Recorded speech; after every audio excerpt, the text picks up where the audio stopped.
Profit ম্যাক্সিমাইজেশনটা এটা এটা আমার আলটিমেট গোল হতে পারে না। আমাকে যেটা করতে হবে সেটা হচ্ছে আমার আলটিমেট গোল হবে ফাইন্যান্স, আমাকে আমার আলটিমেট গোল হবে ওয়েলথ ম্যাক্সিমাইজেশন। সেক্ষেত্রে তখন তারা করে কি, যে না, সম্পদ বৃদ্ধি করার জন্য আমাদেরকে চেষ্টা করতে হবে। 1960-এর দশকে এসে এই জিনিসটা হয়। এরপরে 70-এর দিকে এসে আপনার হচ্ছে 80-র দিকে এসে দেখা যায় ফাইন্যান্সের বিভিন্ন থিওরি ডেভেলপ হয়, বিভিন্ন টেকনিক ডেভেলপ হয়, যেমন ফিউচার, ফরওয়ার্ড, সোয়াপ, এই জিনিসগুলো ডেভেলপ হয়। আর 90-র দিকে এসে দেখা যায় আন্তর্জাতিক অর্থায়ন, মানে ফাইন্যান্সটা টোটালি পুরো ওয়ার্ল্ড ওয়াইড ভাবে ছড়িয়ে যায় 90-র দিকে এসে। এবং আপনার যখন দেখা যাচ্ছে 1999 সালে এসে যখন আপনার 95 সালের যখন 1 জানুয়ারি এসে যখন আপনার ওয়ার্ল্ড ট্রেড অর্গানাইজেশন ডেভেলপ হয়, তখন দেখা যায় অবাধ বাণিজ্য বা মুক্ত বাণিজ্য সৃষ্টি হয়, যার ফলে দেখা যাচ্ছে ফাইন্যান্সটা আরো দ্রুত গতিতে ছড়িয়ে পড়ে। তো এভাবে আমাদের ফাইন্যান্সের ডেভেলপমেন্টটা হয়।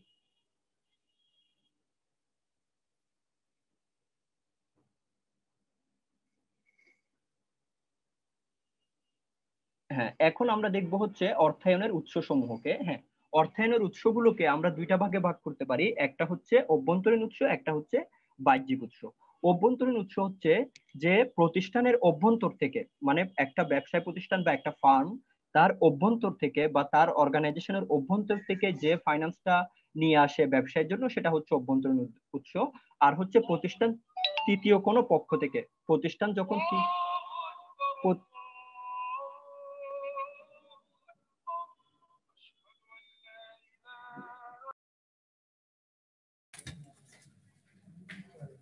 ভাই শুরু করেন। শাওন ভাই, শাওন ভাই, শাওন ভাই শোনা যাচ্ছে না, আনমিউট করেন। জি জি। আর হচ্ছে প্রতিষ্ঠানের বাহ্যিক উৎস। প্রতিষ্ঠানের বাহ্যিক উৎস হচ্ছে কি, যখন প্রতিষ্ঠান তৃতীয় কোনো পক্ষ থেকে বা বাইরের কোনো পক্ষ থেকে যখন প্রতিষ্ঠান অ্যাজ এ লোন হিসেবে বা ঋণ হিসেবে যখন অর্থ সংস্থান করে, তখন সেটাকে আমরা বলছি বাহ্যিক উৎস। এখন অভ্যন্তরীণ উৎসটা কিভাবে হতে পারে, যেমন ধরেন মালিকের নিজস্ব তহবিল, মালিক তার নিজস্ব ফান্ড থেকে ব্যবসায় বিনিয়োগ করলো।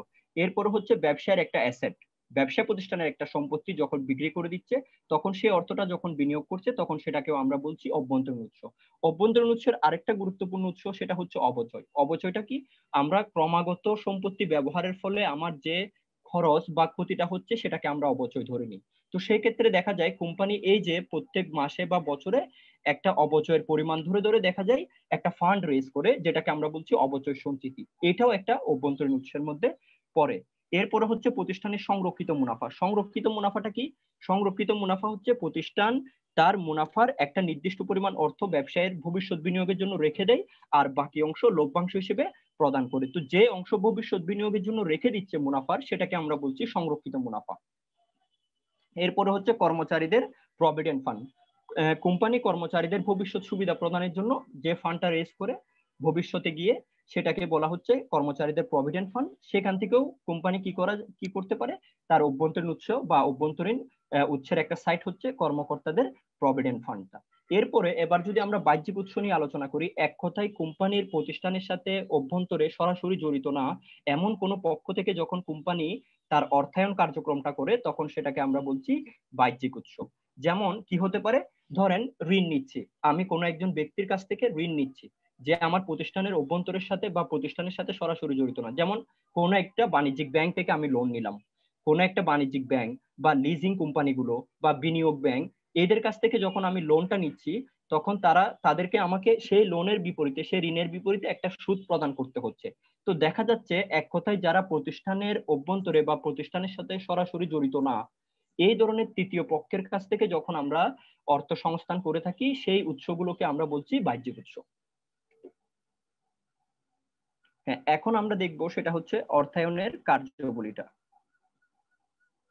অর্থায়নের কার্যাবলীর মধ্যে প্রথমে যেটা দেখাচ্ছে সেটা হচ্ছে তহবিল সংগ্রহ। তহবিল সংগ্রহটা কি, আমি যদি ফাইন্যান্সের কাজটা স্টার্ট করতে যাই, এট ফার্স্ট আমি যদি কোনো একটা জায়গায় বা আমি কোনো ব্যবসা প্রতিষ্ঠান বা কোনো একটা প্রকল্প শুরু করতে যাই, তো প্রথমে আমাকে যেটা করতে হচ্ছে সেটা হচ্ছে আমাকে তহবিল সংগ্রহ করতে হচ্ছে। তহবিল সংগ্রহ করার পরে আমি আমার বাকি কাজগুলো স্টার্ট করছি। এখন তহবিল সংগ্রহটা কিভাবে করতেছি, তহবিল সংগ্রহটা আমরা কয়েকটা ভাবে করতে পারি। ধরেন আমি 1 লক্ষ টাকা দিয়ে কোনো একটা ব্যবসা স্টার্ট করতে যাচ্ছি, তাহলে এখন এই 1 লক্ষ টাকাটা আমি কোন জায়গা থেকে কালেক্ট করব? এই 1 লক্ষ টাকা কি আমি আমার ফ্রেন্ডস ফ্যামিলি থেকে কালেক্ট করব, নাকি এই 1 লক্ষ টাকা আমি কোন একটা প্রতিষ্ঠান থেকে লোন নিব, নাকি আমি এই 1 লক্ষ টাকার মধ্যে 50,000 টাকা আমি নিজে বিনিয়োগ করব আর 50,000 টাকা অন্য কোনো ব্যক্তি থেকে নিব। এখন এই তহবিল সংগ্রহ করতে আমাকে যেটা দেখতে হবে সেটা হচ্ছে আমি এমন জায়গা থেকে আমার অর্থটা কালেক্ট করব যেখানে আমার সে মূলধনের ব্যয় বা ঋণের যে কস্ট বা ব্যয় সেটা যাতে সবচেয়ে কম হয়ে থাকে। যেমন এক্সাম্পল হিসেবে যদি আমি একটু দেখি, সেটা হচ্ছে ধরেন আমি 5 লক্ষ টাকা আমার দরকার। এখন এই 5 লক্ষ টাকা আমি দেখা যাচ্ছে ডাচ বাংলা ব্যাংক থেকে নিতে পারি 5% ইন্টারেস্টে, অথবা আমি এবি ব্যাংক থেকে নিতে পারি 5% ইন্টারেস্টে, 10% ইন্টারেস্টে। তাহলে এখন দেখেন ডাচ বাংলা ব্যাংক থেকে যদি আমি নিই তাহলে আমাকে ইন্টারেস্ট দিতে হচ্ছে 5%। আর আমি যদি সেম 5 লক্ষ টাকা যদি এবি ব্যাংক থেকে নিই তখন আমাকে ইন্টারেস্ট দিতে হচ্ছে 10%। তাহলে এখন আমি কোন জায়গা থেকে কোন উৎসটা আমি সিলেক্ট করব? তার মানে আমি এমন উৎস তহবিল সংগ্রহ করব এমন উৎস থেকে যেখানে আমার খরচটা সবচেয়ে কম হয়।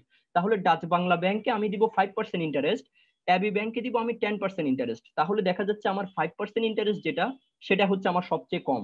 সেখানে আমার ইন্টারেস্ট বা খরচ ঋণের যে ব্যয় সেটা হচ্ছে সবচেয়ে কম। তাহলে ওই উৎস থেকে আমি তহবিলটা সংগ্রহ করব। তহবিল সংগ্রহের মধ্যে আবার আমরা এটাকে দুইটা স্টেপে ভাগ করে নিতে পারি। একটা হচ্ছে স্বল্প মেয়াদী সম্পদ ব্যবস্থাপনা, আর একটা হচ্ছে মূলধন বাজেটিং। স্বল্প মেয়াদী সম্পদ ব্যবস্থাপনা হচ্ছে কি, প্রতিষ্ঠানটাকে সচল রাখার জন্য, প্রতিষ্ঠানের দৈনন্দিন কাজ, প্রতিষ্ঠানকে সচল রাখার জন্য প্রতিনিয়ত আমার যে অ্যাসেটটা দরকার হচ্ছে, যেমন আমার নগদ অর্থ, আমার প্রাপ্য বিল, আমার মজুদ পণ্য, এই জিনিস, এই যে নগদ অর্থ, প্রাপ্য বিল, মজুদ পণ্য, এইটার ব্যবস্থাপনাটাকে আমরা আমরা বলছি যে স্বল্প মেয়াদী সম্পদ ব্যবস্থাপনা। এই তো আমার তহবিল সংগ্রহের একটা অর্থ আমি এই সাইডে ব্যবহার করে থাকি। আরেকটা হচ্ছে মূলধন বাজেটিং। মূলধন বাজেটিংটা হচ্ছে কি, আমি যখন দীর্ঘমেয়াদী বিনিয়োগ করব বা স্থায়ী সম্পত্তি ক্রয় করব তখন সে প্রক্রিয়াটাকে আমি বলছি মূলধন বাজেটিং। তো আমি আমার তহবিল যেটা সংগ্রহ করছি সেটার একটা খাত আমি স্বল্প মেয়াদী সম্পদ ব্যবস্থাপনার দিকে দিচ্ছি, আর একটা খাতে আমি মূলধন বাজেটিং করছি। অর্থাৎ আমি দেখা যাচ্ছে প্রতিষ্ঠান তহবিল সংগ্রহ করে প্রতিষ্ঠানকে সচল রাখার জন্য, প্রতিষ্ঠানের দৈনন্দিন ব্যয় নির্বাহ করার জন্য একটা সাইডে ব্যয় করে থাকি, আবার প্রতিষ্ঠানের দীর্ঘমেয়াদী বিনিয়োগ বা সম্পত্তি ক্রয়ের জন্য আরেকটা পার্ট আমি ব্যবহার করে থাকি।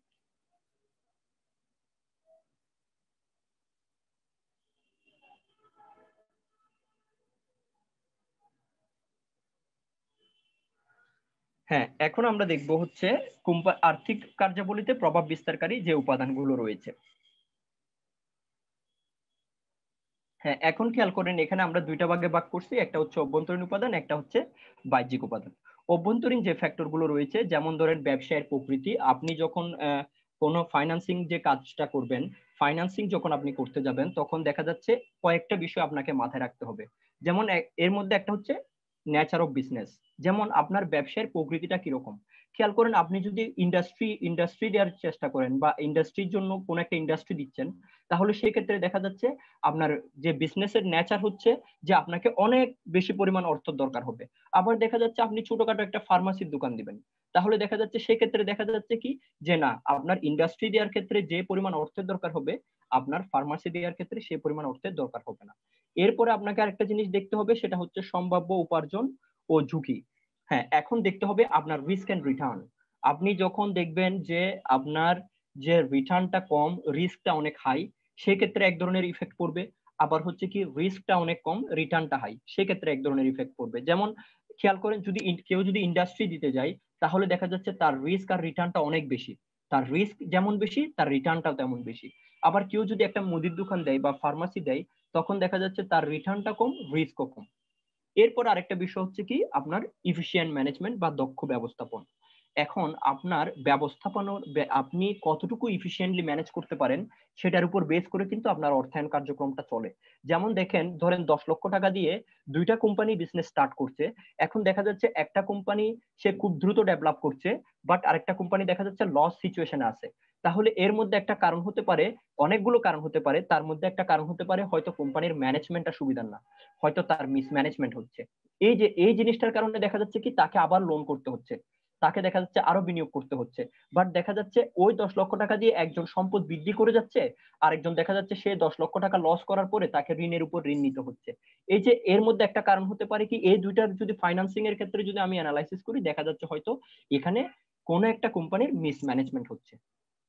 এরপরে হচ্ছে ওই যে বিজনেসের আকার, যেটা আমি বলছি যে যেমন ধরেন আপনি ইন্ডাস্ট্রি যখন দিচ্ছেন তখন তার বিজনেসের আকারটা অনেক বড়, তার পরিধিটা অনেক বেশি, আওতা পরিধি অনেক বেশি, দেখা যাচ্ছে কি তার অর্থের পরিমাণটা অনেক বেশি হচ্ছে। আবার দেখা যাচ্ছে একজন ফার্মাসি বিজনেস করতেছে, তার ব্যবসায়ের আকার, আওতা বা পরিধি হচ্ছে কম, দেখা যাচ্ছে তাকে অল্পতেই অল্প বিনিয়োগ করে তার ব্যবসায়ের কার্যক্রমটা সে পরিচালনা করতেছে। এরপরে আমরা যদি একটু বাহ্যিক উপাদানটা দেখি, সেটা হচ্ছে অর্থনৈতিক অবস্থা ও নীতি। যেমন আমার টোটাল ইকোনমিতে যদি দেখি, যেমন আমাদের বাংলাদেশের অর্থনীতিটা যদি আমরা দেখি, যেমন আমরা হচ্ছে ফ্রন্টিয়ার ইকোনমিতে বিলং করি। এখন ফ্রন্টিয়ার ইকোনমি হচ্ছে মানে আমরা একদম ছোট পরিসর ইকোনমি, আমাদের ইকোনমিটা এত বড় না। যেমন আবার আমি যদি ইন্ডিয়ার ইকোনমিটা দেখি, তাদের ইকোনমিটা হচ্ছে এমার্জিং ইকোনমি, মানে তাদেরটা গ্রোয়িং করছে, বাড়ছে।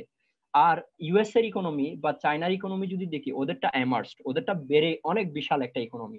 তো দেখা যাচ্ছে কি, হ্যাঁ, আমি যখন অর্থায়ন করব, তখন দেখা যাচ্ছে আমাকে বাহ্যিকভাবে আমার ইকোনমিক কন্ডিশনটা কোন অবস্থায় আছে সেটা আমাকে দেখতে হবে। এরপরে হচ্ছে মূলধন ও মুদ্রা বাজারের অবস্থাটা। যেমন দেখেন, মূলধন বাজার হচ্ছে শেয়ার বাজারটা, আর মুদ্রা বাজার হচ্ছে স্বল্প মেয়াদী যে বিনিয়োগের বাজার সেটা। এখন এখানে একটা জিনিস দেখতে হবে, সেটা হচ্ছে মুদ্রা বাজারের অবস্থাটা কি অবস্থায় আছে, এখন মূলধন বাজারের অবস্থাটা কি অবস্থায় আছে। যেমন 2010 সালে বাংলাদেশের শেয়ার বাজারে ধস নামে, তাহলে সেক্ষেত্রে আমি যখন অর্থায়ন করতে যাব, আমি তখন শেয়ার বাজারে বিনিয়োগ করার ক্ষেত্রে বা শেয়ার বাজার থেকে অর্থ কালেক্ট করার ক্ষেত্রে আমাকে ওটা মাথায় রাখতে হবে যে আমার মূলধন বাজারের অবস্থা এখন ভালো না। এই দুইটা জিনিস আমাকে চিন্তা করতে হবে। এরপরে ট্যাক্স পলিসি বা কর নীতি, যেমন আমাকে কি পরিমাণ কর দিতে হয়। যেমন আমি যদি কোম্পানি বিজনেস করি, যেমন আমাদেরকে এখন 42 পয়েন্ট সামথিং ট্যাক্স দিতে হয়। তাহলে বা দেখা যাচ্ছে আরেকটা দেশে দেখা যাচ্ছে 10% ট্যাক্স দিতে হয়, বা আরেকটা দেশে দেখা যাচ্ছে 60% ট্যাক্স দিতে হয়। তো এখন দেখা যাচ্ছে কি, আমি যখনই বিজনেস করতেছি ওই নির্দিষ্ট এরিয়া বা ওই দেশের মধ্যে ট্যাক্স পলিসি যেটা আছে সেটা আমাকে ইফেক্ট ফেলতেছে এই জায়গায়, যে না, আমার যদি ট্যাক্স কম দিতে হয় তাহলে আমি অর্থায়নটা বেশি করতেছি, বা ট্যাক্স বেশি দিতে হচ্ছে না তাহলে আমাকে একটা নির্দিষ্ট পরিমাণ অর্থ ট্যাক্সে চলে যাচ্ছে, সেই হিসাবটা আমার মাথায় রাখতে হচ্ছে। এরপরে আমার বিজনেস সাইকেলটা হচ্ছে কি, ব্যবসাটা এটা হচ্ছে চলমান প্রতিষ্ঠান ধারণার সাথে যদি আমরা চিন্তা করি, এটা অনির্দিষ্টকাল ধরে চলতে থাকে। তার মানে এটা আপনার হচ্ছে একটা স্টেপ শেষ হলে আরেকটা স্টেপ শুরু হয়, একটা স্টেপ শেষ হলে আরেকটা স্টেপ শুরু হয়। এখন দেখা যাচ্ছে কিছু কিছু বিজনেস সাইকেল অনেক বড়, যারা বড় ফার্ম তাদের বিজনেস সাইকেলটা অনেক বড়, যারা ছোট ফার্ম দেখা যাচ্ছে তাদের বিজনেস সাইকেলটা অনেক ছোট। এরপরে রাষ্ট্র নিয়ন্ত্রণ, যেমন গভর্নমেন্ট কি পরিমাণ কন্ট্রোল করছে আমার বিজনেসটাকে। যে যে আমার বিজনেসটাকে আমি যদি খুব ওপেনলি চালাতে পারি, একদম ওপেন মার্কেটে আমি যদি বিজনেস করতে পারি, তাহলে আমি একভাবে অর্থায়ন করব। এখন দেখা যাচ্ছে আমি যখনই ফাইন্যান্সিং করি, যখনই লোন স্যাংশন করি বা লোন নিতে যাই, তখন দেখা যাচ্ছে সেখানে গভর্নমেন্ট অনেক ধরনের কন্ডিশন আরোপ করছে, বা দেখা যাচ্ছে গভর্নমেন্ট আমার উপর অনেক বেশি রোল ওভার করছে। তখন সেই ক্ষেত্রে দেখা যাচ্ছে কি আমি অন্যভাবে অর্থায়নটা করব। এখন তহবিল যে আমি সংগ্রহটা করব, এই তহবিল সংগ্রহ করতে গেলে আমাকে কয়েকটা বিষয় বিবেচনায় রাখতে হয়। যেমন একটা হচ্ছে টাইম, যে কত সময়ের মধ্যে আমাকে সেটা পরিশোধ করতে হবে। আমি যে যে জায়গা থেকে ফাইন্যান্সটা কালেক্ট করলাম, সেই টাকাটা আমাকে কত সময়ের মধ্যে দিতে হচ্ছে, এটা একটা জিনিস। এরপর হচ্ছে কস্ট, যেমন 5%, ওই যে বললাম যে ডাচ বাংলা ব্যাংক থেকে যদি আমি লোন নিই তাহলে আমাকে 5% দিতে হয়, আর যদি আমি এবি ব্যাংক থেকে লোন নিই তাহলে আমাকে 10% দিতে হয়। এখন চিন্তা করেন যে খরচ কোনটাতে বেশি। অবশ্যই যেটা 10% সেটাতে খরচটা বেশি, তাহলে আমি খরচটা দেখব। এরপরে মূলধন কাঠামো, মূলধন কাঠামোটা কি সেটা আমরা একটু দেখব। মূলধন কাঠামো হচ্ছে আমি যখন ইনভেস্ট করব তখন আমি দুইটা সাইড থেকে ইনভেস্ট করতে পারি। একটা হচ্ছে আমি নিজের মূলধন, আর একটা হচ্ছে আমি ঋণকৃত মূলধন। ঋণকৃত মূলধন মানে কি, যে আমরা অ্যাকাউন্টিং এ পড়ছিলাম না, এ ইকুয়াল টু এল প্লাস ওই। এই যে এল প্লাস ওই, এটাই হচ্ছে আমার মূলধন কাঠামো বলতে গেলে। মানে আমি 100 টাকা কতটুকু ঋণ নিব আর কতটুকু নিজে বিনিয়োগ করব। যেমন ধরেন আমার 100 টাকা আমি বিনিয়োগ করতে যাচ্ছি, তাহলে এখন এই বিনিয়োগ করতে গেলে আমি 60 টাকার ঋণ নিলাম আর 40 টাকা নিজ থেকে দিলাম। আবার এটা করতে পারি যে 70 টাকা আমার নিজের, 30 টাকা আমি লোন নিলাম। এই যে ইকুইটি ও ঋণের যে মিশ্রণ, অর্থাৎ যে মালিকের মূলধন এবং মালিক বিভিন্ন উৎস থেকে যে ঋণ করছে সে ঋণকৃত মূলধন, এই দুটার মিশ্রণকে আমরা বলছি মূলধন কাঠামো। এই মূলধন কাঠামোটা আমাকে বিবেচনা করতে হয়। এখন মূলধন কাঠামোর মধ্যে আরেকটা বিষয় আছে, কাম্য মূলধন কাঠামো। কাম্য মূলধন কাঠামো হচ্ছে এমন একটা মূলধন কাঠামো যেখানে আপনার মূলধনের ব্যয়টা হবে সর্বনিম্ন, অর্থাৎ আপনার ঋণের পরিমাণটা কম হবে, ইকুইটির পরিমাণটা বেশি হবে। এই জিনিসটা হচ্ছে আমার কাম্য মূলধন কাঠামো। এবার একটু আপনারা কাইন্ডলি, আপনাদের কোনো যদি প্রশ্ন থাকে তাহলে একটু কাইন্ডলি আপনারা বলেন যে কোন জায়গায় বুঝেননি, বা আপনাদের কোনো যদি জি প্রশ্ন ভাইয়া, থাকে। কারো যদি কোনো প্রশ্ন থাকে হ্যান্ড রাইজ করুন, আমি তাকে আনমিউট করে দিচ্ছি। কারো প্রশ্ন থাকলে হ্যান্ড রাইজ করুন।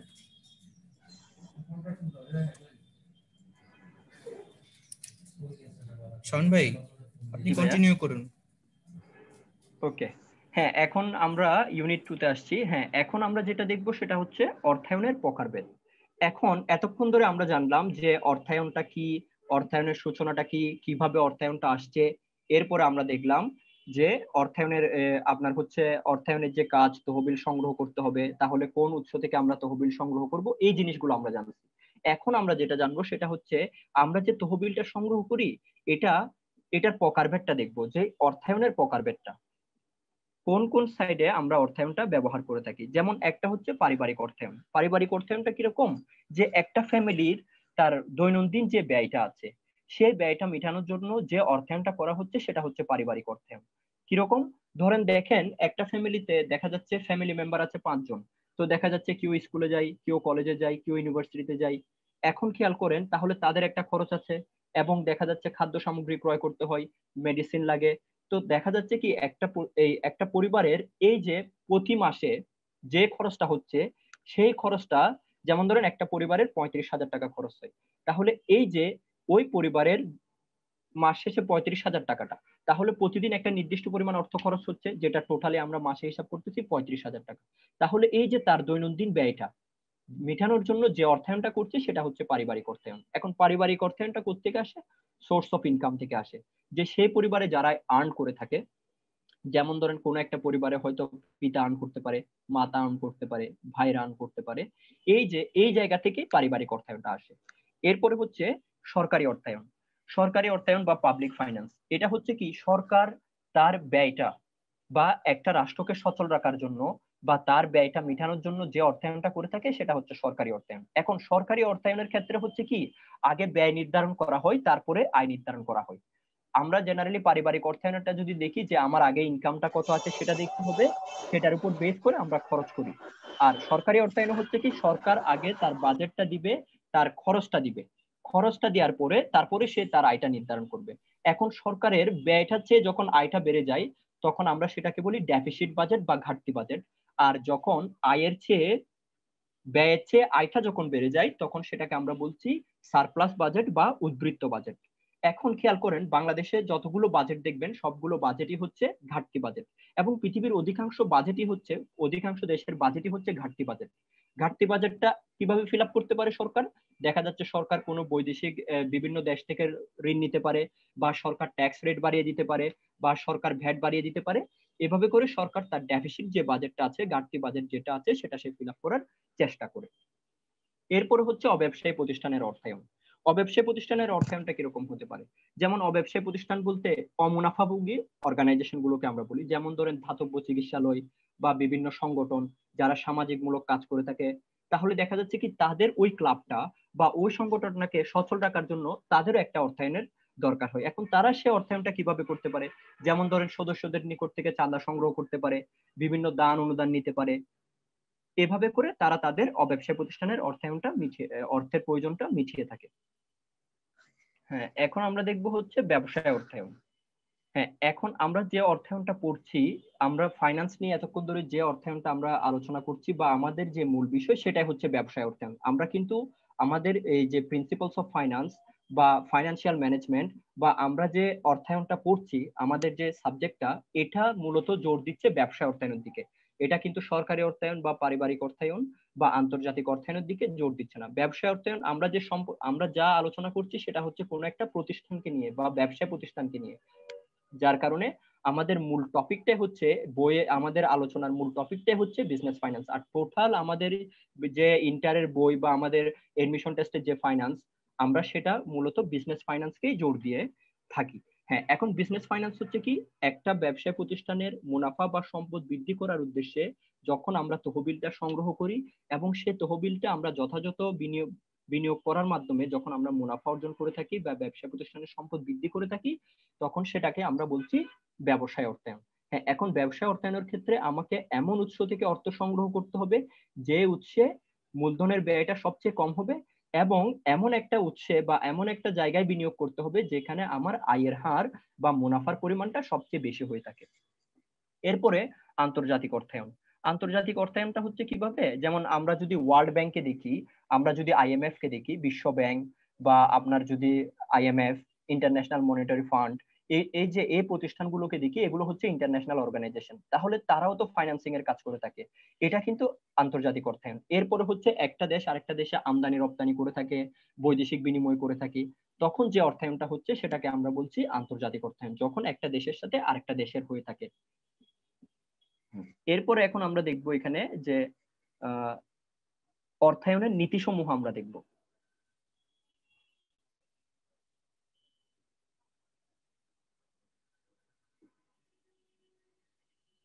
হ্যাঁ, প্রথমে আমরা যেটা দেখব সেটা হচ্ছে ঝুঁকি ও আয় সমন্বয় নীতি।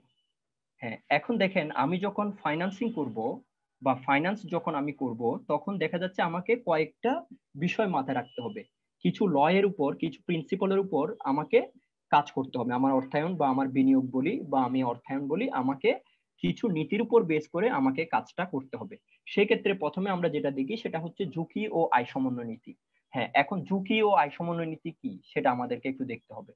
খেয়াল রাখবেন যে আমি যত বেশি ঝুঁকি নিব, তার মানে আমি যদি 100 টাকার ঝুঁকি নিই, তাহলে সেক্ষেত্রে আমি 100 টাকার রিটার্ন আশা করি। এখন আমি যদি 1 লক্ষ টাকার ঝুঁকি গ্রহণ করি, তখন আমার আয়ের হারটা 100 টাকা থাকবে না, তখন দেখা যাচ্ছে সেটা আরো বেড়ে যাবে। তখন সেটা বেড়ে 10,000 হতে পারে, 20,000 হতে পারে, 30,000 হতে পারে। এখন কেউ যদি 1 কোটি টাকা বিনিয়োগ করে, তাহলে সে 1 কোটি টাকার রিস্ক নিচ্ছে। তখন দেখা যাচ্ছে তার প্রত্যাশিত আয়ের হারটা, আয়টা দেখা যাচ্ছে আরো বেড়ে যাবে। তখন যে 1 লাখ করছিল তার ছিল 10,000, এখন এই যদি 1 কোটি করে, তখন দেখা যাচ্ছে তার হবে 1 লক্ষ টাকা। তার মানে কি হচ্ছে, আমি যত বেশি ঝুঁকি নিব, তার মানে আমি আয়টা আরো বেশি আশা করব। আমি যত ঝুঁকি কম নিব, আমার প্রত্যাশিত আয়ের পরিমাণটা আরো বেশি কম হবে। ওই যে বললাম, কেউ যদি 100 টাকা বিনিয়োগ করে, তখন দেখা যাচ্ছে সে সেখান থেকে আশা করতেছে 10 টাকা। এখন কেউ যদি 1 লক্ষ টাকা বিনিয়োগ করে, সে কিন্তু 10 টাকা আশা করবে না, সে দেখা যাচ্ছে আরো বেশি আশা করবে। সে দেখা যাচ্ছে 10,000 আশা করতে পারে, 20,000 আশা করতে পারে। তার মানে কি হচ্ছে, ঝুঁকির সাথে আমার যে আয়, সেটা রিলেশনটা হচ্ছে পজিটিভ। তার মানে ঝুঁকি যত বাড়বে, আমার আয়ের প্রত্যাশিত আয়ের পরিমাণটাও তত বাড়তে থাকবে। ঝুঁকি যত কমবে, আমার প্রত্যাশিত আয়ের পরিমাণটাও তত কমতে থাকবে। এরপরে এখানে আরেকটা যেটা দেখাচ্ছে সেটা হচ্ছে তারল্য ও মুনাফা। হ্যাঁ, এরপরে যেটা সেটা হচ্ছে তারল্য ও মুনাফার নীতি। এখন তারল্য ও মুনাফা, এই দুইটা জিনিস আমাকে দেখতে হবে। তারল্যটা কি? তারল্য হচ্ছে চলতি সম্পদ দ্বারা চলতি দায় পরিশোধের যে ক্ষমতা, সেটাকে আমরা বলছি তারল্য। এখন খেয়াল করেন, আপনি যদি প্রতিষ্ঠানের অর্থ বিনিয়োগ না করে সেই টাকাটা যদি আপনি রেখে দেন, রেখে দিয়ে আপনি দায় পরিশোধ করার জন্য, তার মানে কেউ একজন আমার কাছে টাকা পাচ্ছে, আমি এই টাকা বিনিয়োগ করবো না, আমি সেটা রেখে দিলাম। তাহলে রেখে দিলে কি হচ্ছে, আপনি যত বেশি তারল্য রক্ষা করছেন, তার মানে আপনার বিনিয়োগের পরিমাণটা তত কমে আসছে। কিভাবে, আবার একটু বোঝার চেষ্টা করেন। যেমন ধরেন আপনার হাতে 1 লক্ষ টাকা আছে। এখন এই 1 লক্ষ টাকা আপনি ইচ্ছা করলে পুরোটা বিনিয়োগ করতে পারেন। তাহলে এখন দেখা যাচ্ছে কি, আপনি 50,000 টাকা রেখে দিচ্ছেন এই জন্য যে আপনাকে দায় পরিশোধ করতে হবে। তাহলে আপনি যদি 1 লক্ষ টাকা বিনিয়োগ করতেন, দেখা যাচ্ছে আপনি 1 লক্ষ টাকা থেকে 10,000 টাকা পাইতেন। এখন দেখা যাচ্ছে কি, আপনি 50,000 টাকা বিনিয়োগ করেছেন, তাহলে 50,000 টাকা আপনি রেখে দিয়েছেন দায় পরিশোধ করার জন্য। এখন দেখা যাচ্ছে কি, 50,000 টাকা থেকে আপনি পাচ্ছেন 5,000 টাকা। তাহলে দেখা যাচ্ছে কি, আপনি যত বেশি তরলতা রাখছেন, আপনার মুনাফার পরিমাণটা তত কমে আসতেছে। এই জন্য যত বেশি তারল্য রক্ষা করা হয়, মুনাফার পরিমাণটা তত কমে যায়। যত কম তারল্য রক্ষা করা হয়, মুনাফার পরিমাণ তত বেড়ে যায়। তার মানে তারল্য ও মুনাফার সাথে যে সম্পর্ক, সেটা হচ্ছে নেগেটিভ রিলেশন বা বিপরীতমুখী সম্পর্ক। এরপরে হচ্ছে বৈচিত্র্যায়ন বা বহুমুখীকরণ। হ্যাঁ, এখন দেখেন বৈচিত্র্যায়ন বা বহুমুখীকরণ এখানে কি বলছে। এখানে যেটা বলা হচ্ছে সেটা হচ্ছে যে আপনার হাতে 1 লক্ষ টাকা আছে, আপনি 1 লক্ষ টাকা এক জায়গায় বিনিয়োগ করবেন না, আপনি 1 লক্ষ টাকা কয়েকটা জায়গায় বিনিয়োগ করবেন। এখানে এই বৈচিত্র্যায়ন বোঝাতে গিয়ে আমরা একটা প্রভাব ইউজ করে থাকি, যেটাকে বলি don't put all your eggs in one basket. অর্থাৎ আপনি কখনোই একটা ঝুড়িতে আপনার সকল ডিম রাখবেন না। কিরকম, ধরেন আপনি একটা ঝুড়িতে রাখলেন, রেখে আপনি হেঁটে যাচ্ছেন, দেখা যাচ্ছে আপনি পড়ে গেলেন। তো পড়ে যাওয়াতে দেখা যাচ্ছে যে পাশে পড়ছেন, পুরা ঝুড়িটা সেই পাশে ছিল, আপনার সবগুলো ডিম ভেঙে গেল। এখন আপনি যদি একটা হাতে বাম হাতে নিলেন 5টা ডিম, ডান হাতে নিলেন 5টা ডিম, এখন এক পাশে পড়ছেন তো 5টা নষ্ট হয়ে গেছে, আরো 5টা আপনার রয়ে গেছে। তার মানে হচ্ছে কি, আপনি যদি 1 লক্ষ টাকা আপনার হাতে থাকে, তাহলে সেই 1 লক্ষ টাকা আপনি একটা খাতে বিনিয়োগ করবেন না, সেটা আপনি কয়েকটা খাতে বিনিয়োগ করবেন। মানে 50,000 টাকা এই একটা খাতে, 50,000 টাকার শেয়ার কিনলাম, 50,000 টাকার বন্ড কিনলাম।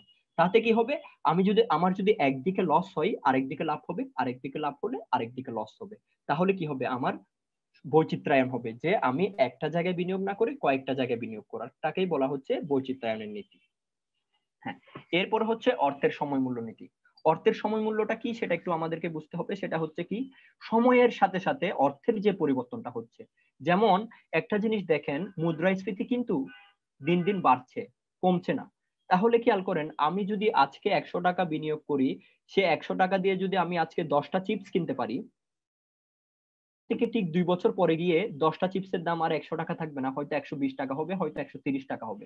তার মানে কি হচ্ছে, সময়ের সাথে সাথে অর্থের মূল্যের পরিবর্তন হচ্ছে। আমি যখনই বিনিয়োগ করব কোনো একটা জায়গায়, তখনই আমাকে মাথায় রাখতে হবে টাইম ভ্যালু অফ মানি, যে আমি যে 10 লক্ষ টাকা বিনিয়োগ করতেছি 10 বছর পরে, তাহলে সেখান থেকে আমি যে রিটার্নটা পাচ্ছি সেটা কি আজকের ভ্যালুর সমান হচ্ছে কিনা। যদি আজকের মূল্যের চেয়ে সেটা বেশি হয়, তাহলে আমি সেই ইনভেস্টটা অ্যাকসেপ্ট করব। যদি আজকের ভ্যালুর চেয়ে সেটা কম হয়ে যায়, তাহলে সেই ইনভেস্টটা আমি রিজেক্ট করব। এটাই বলছে। এরপর হচ্ছে নগদ প্রবাহ নীতি। হ্যাঁ, নগদ প্রবাহ নীতিতে কি বলছে, যে প্রতিষ্ঠানে দুটি নগদ প্রবাহ হয়, একটা হচ্ছে নগদ আন্তঃপ্রবাহ, একটা হচ্ছে নগদ বহিঃপ্রবাহ। প্রতিষ্ঠানে যখন নগদ অর্থের আগমন ঘটে তখন আমরা সেটাকে বলি নগদ আন্তঃপ্রবাহ। প্রতিষ্ঠানে যখন বহিঃপ্রবাহ অর্থাৎ নগদ টাকা প্রতিষ্ঠান থেকে যখন যায়, তখন সেটাকে আমরা বলছি বহিঃপ্রবাহ। এই যে আমার প্রতিষ্ঠানের কি পরিমাণ নগদ আসছে, কি পরিমাণ নগদ যাচ্ছে, এই জিনিসটা আমাকে বিবেচনা করতে হবে যখন আমি অর্থায়নের কার্যক্রমটা করব।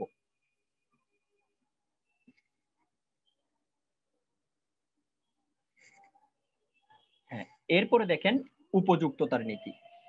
উপযুক্ততার নীতিটা কি বলছে একটু দেখে নিই। যে উপযুক্ততার নীতিটাতে হচ্ছে যে আমরা দুইটা অর্থায়ন করতে পারি, একটা হচ্ছে স্বল্প মেয়াদী অর্থায়ন, একটা হচ্ছে দীর্ঘমেয়াদী অর্থায়ন।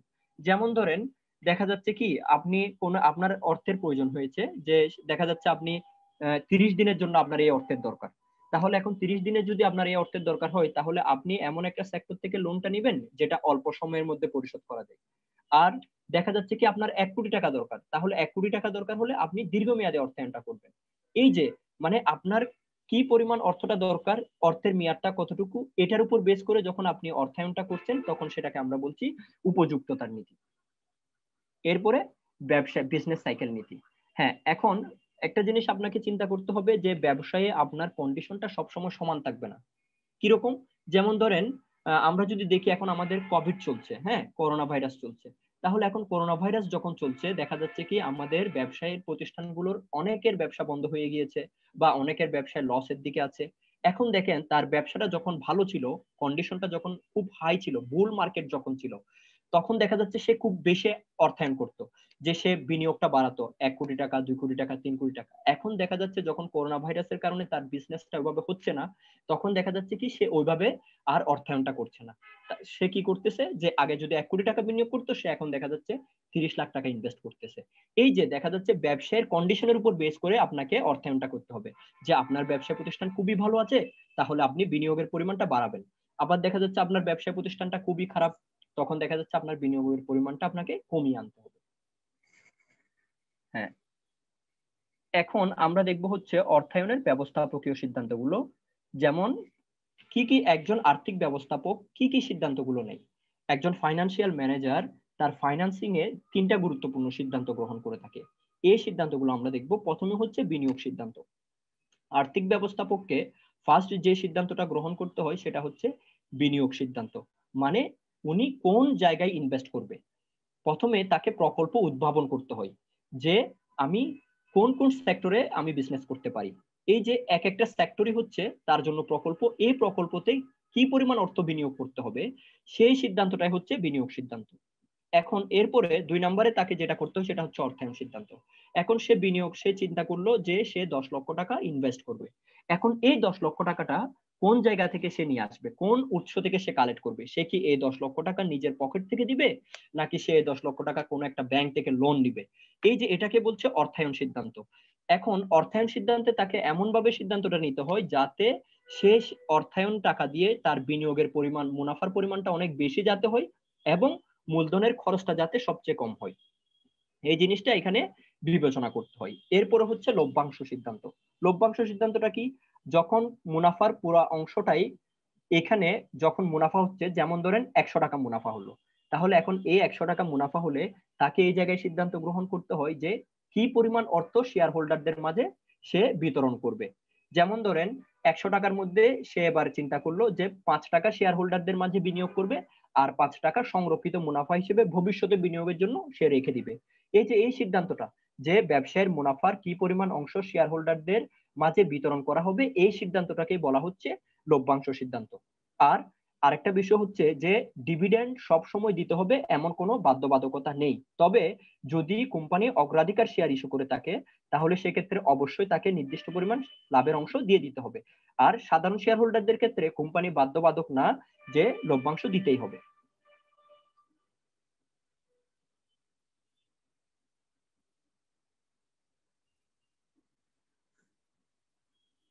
হ্যাঁ, এখন আপনাদের ইউনিট 2 নিয়ে যদি কারো কোনো প্রশ্ন থাকে প্লিজ ইউ ক্যান আস্ক, আপনারা জিজ্ঞেস করতে পারেন। আরো যদি কোনো প্রশ্ন থাকে হ্যান্ড রাইজ করুন। আমাদের ইউনিট 2 যে টপিক, ওই টপিকের উপর কারো কোনো সমস্যা থাকলে হ্যান্ড রাইজ করুন, আমরা তাকে আনমিউট করে দেব। শোন ভাই, জি, কন্টিনিউ করেন ভাই, কন্টিনিউ করেন। ওকে, থ্যাংক ইউ। হ্যাঁ, এখন আমরা এখানে দেখব অর্থায়নের লক্ষ্যটা কি, আমি কেন অর্থায়ন করব, আমার উদ্দেশ্যটা কি। অর্থায়নের লক্ষ্যটাকে আমরা বেসিক্যালি দুইটা ভাগে ভাগ করতে পারি, একটা হচ্ছে মুনাফা সর্বাধিকরণ বা প্রফিট ম্যাক্সিমাইজেশন, আর একটা হচ্ছে ওয়েলথ ম্যাক্সিমাইজেশন। প্রফিট ম্যাক্সিমাইজেশনটা কি সেটা আমাকে আগে বুঝতে হবে। যেটা আমরা বললাম যে 1950 সালের দিকে এসে দেখা যায় কি নতুন একটা ধারণা চলে আসে অর্থায়নে, সেটা হচ্ছে মুনাফা সর্বাধিকীকরণ। এখন মুনাফা সর্বাধিকরণ বলতে ফার্মের মোট আয়টাকে বাড়ানো, ফার্মের মোট মুনাফার পরিমাণটাকে বাড়ানোই হচ্ছে মুনাফা সর্বাধিকরণ। এখন দেখা যাচ্ছে কি 1960-এর দশকে এসে আবার দেখা যাচ্ছে কিছু ফাইন্যান্সিয়াল অ্যানালিস্ট বলছে যে না, মুনাফা সর্বাধিকরণটাই না, আমাকে করতে হবে কি সম্পদ বৃদ্ধিকরণ। এখন মুনাফা সর্বাধিকরণের সাথে সম্পদ বৃদ্ধিকরণের মধ্যে একটা বিপরীতমুখী সম্পর্ক আছে, সেই জিনিসটা আমরা আমাদের পরে আলোচনায় দেখব। এখন প্রথমে আমরা এখন যেটা দেখব সেটা হচ্ছে সম্পদ সর্বাধিকরণটা কি। সম্পদ সর্বাধিকরণ বলতে যেটা বোঝাচ্ছে সেটা হচ্ছে কি যে শেয়ার হোল্ডারদের, যে শেয়ারের বাজার, যে শেয়ার বাজারে শেয়ার হোল্ডারদের শেয়ারের বাজার মূল্য বৃদ্ধি করাটাকে বলা হচ্ছে সম্পদ বৃদ্ধিকরণ। অর্থাৎ শেয়ার বাজারে যখন একটা শেয়ারের দাম 100 টাকা, এখন দেখা যাচ্ছে সেই শেয়ারের দাম বেড়ে হলো 150 টাকা, তাহলে এই যে 150 টাকা 50 টাকার যে বাড়ছে সেটাই হচ্ছে সম্পদ বৃদ্ধিকরণ। অর্থাৎ মাধ্যমিক বাজারে শেয়ার হোল্ডারদের শেয়ার প্রাইস বৃদ্ধি করাটাকে বলা হচ্ছে সম্পদ সর্বাধিকরণ। এখন সম্পদ সর্বাধিকরণ আর প্রফিট ম্যাক্সিমাইজেশনের মধ্যে একটা পার্থক্য রয়েছে। পার্থক্যটা কি হচ্ছে দেখেন, প্রফিট ম্যাক্সিমাইজেশনটা মূলত অ্যাকাউন্টিং এটার উপর জোর দিয়ে থাকে, যে অ্যাকাউন্টিং বলছে যে না, প্রফিট ম্যাক্সিমাইজেশনটাই হচ্ছে আমার আলটিমেট গোল হওয়া দরকার। বাট ফাইন্যান্স বলছে যে না, প্রফিট ম্যাক্সিমাইজেশনটা আমার আলটিমেট গোল হওয়া দরকার না, আমার আলটিমেট গোল হওয়া দরকার ওয়েলথ ম্যাক্সিমাইজেশন। তাহলে এখন দেখেন যে প্রফিট ম্যাক্সিমাইজেশন যেটা বলছে সেটা হচ্ছে আপনি যত সেল করবেন তত আপনার প্রফিটটা বাড়বে, ওয়েদার আপনি সেলটা ক্যাশে করেন অথবা আপনি সেটা ধারে করেন, যত আপনার বিক্রিটা বাড়তে থাকবে তত আপনার প্রফিট বাড়তে থাকবে। যেমন ধরেন আপনি 1 কোটি টাকার ধারে সেল করে দিলেন, তাহলে 1 কোটি টাকার আপনি ধারে সেল করে দিলেন, তার মানে এখন আপনি প্রফিটটা দেখালেন, সেখান থেকে আপনি কস্টটা মাইনাস করলেন, তাহলে আপনার প্রফিট অনেক বেশি হচ্ছে। কিন্তু দেখা যাচ্ছে প্রকৃতপক্ষে আপনার তো ক্যাশ টাকাটা 1 কোটি টাকা আপনি সেল করছেন ধারে, আপনি তো এখনো ক্যাশ টাকা পান নাই। তাহলে দেখা যাচ্ছে আপনার যে প্রফিট যেটা হচ্ছে সেটা আসলে অ্যাকচুয়াল প্রফিট না। প্রফিটের যে কনসেপ্ট, সে প্রফিটের কনসেপ্টটা হচ্ছে স্পষ্ট না। কেন স্পষ্ট না? কারণ আপনি তো ক্যাশে পাচ্ছেন না। আপনি 1 কোটি টাকা সেল করে দিচ্ছেন, আপনার মুনাফাটা অনেক বেড়ে গেল, কিন্তু আপনি তো ক্যাশ এখনো পান নাই, পাবেন। ফাইন্যান্স যেটা জোর দিচ্ছে সেটা হচ্ছে ক্যাশের উপর জোর দিচ্ছে। এই জন্য ফাইন্যান্স বলতেছে না, আপনার প্রফিট ম্যাক্সিমাইজেশনটা না, ওয়েলথ ম্যাক্সিমাইজেশনটাই হচ্ছে আলটিমেট গোল হওয়া দরকার। এখন এই যে ওয়েলথ ম্যাক্সিমাইজেশন কেন আলটিমেট গোল হওয়া দরকার সেটা আমরা যদি একটু দেখি। ওয়েলথ ম্যাক্সিমাইজেশনে আমরা যেটা দেখি সেটা হচ্ছে ধারণাটা স্পষ্ট। কিভাবে? যে বলেই দিচ্ছি যে শেয়ার বাজারে শেয়ার হোল্ডারদের শেয়ার মূল্যটা বৃদ্ধি পাওয়াটাই হচ্ছে সম্পদ বৃদ্ধিকরণ। এখন আমি যখন মুনাফা সর্বাধিকীকরণ বলছি তখন দেখা যাচ্ছে মুনাফাটা বৃদ্ধি করা, এখন সেটা কোন মুনাফা? সেটা তো কর পূর্ব মুনাফা হতে পারে, কর পরবর্তী মুনাফা হতে পারে, সেটা মোট মুনাফা হতে পারে।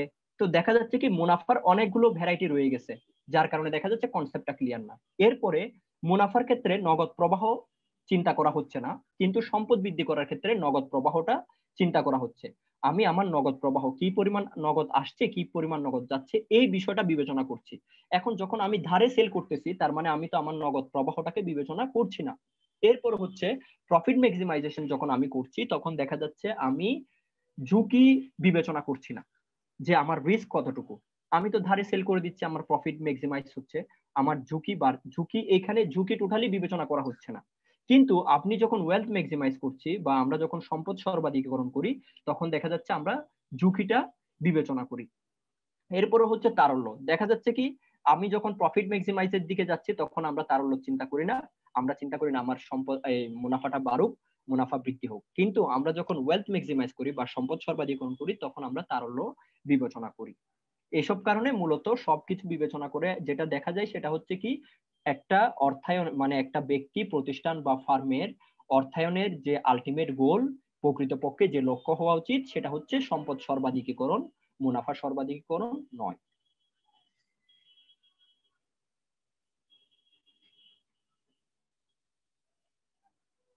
হ্যাঁ, এখন আমরা দেখব হচ্ছে এজেন্সি ইস্যুস বা এজেন্সি কস্ট বা প্রতিনিধিত্বমূলক বিষয়। এটা বোঝার জন্য আমাকে একটু অ্যাকাউন্টিংটা কিন্তু একটু করে আমাকে বুঝে নিতে হবে। হ্যাঁ, প্রথমে যেটা বলছে সেটা হচ্ছে অ্যাকাউন্টিং এ বলছে যে ব্যবসায়ের সত্তা আর মালিকের সত্তা আলাদা, অর্থাৎ ব্যবসায়ের সত্তা আর মালিকের সত্তা এক না। তার মানে ব্যবসায়ে তিনটা উপাদান থাকতে পারে, একটা হচ্ছে অ্যাসেট, একটা হচ্ছে লাইবিলিটি, একটা হচ্ছে ওই ওনার সিকিউরিটি। এখন ওই হচ্ছে ওনার সিকিউরিটি হচ্ছে মালিক।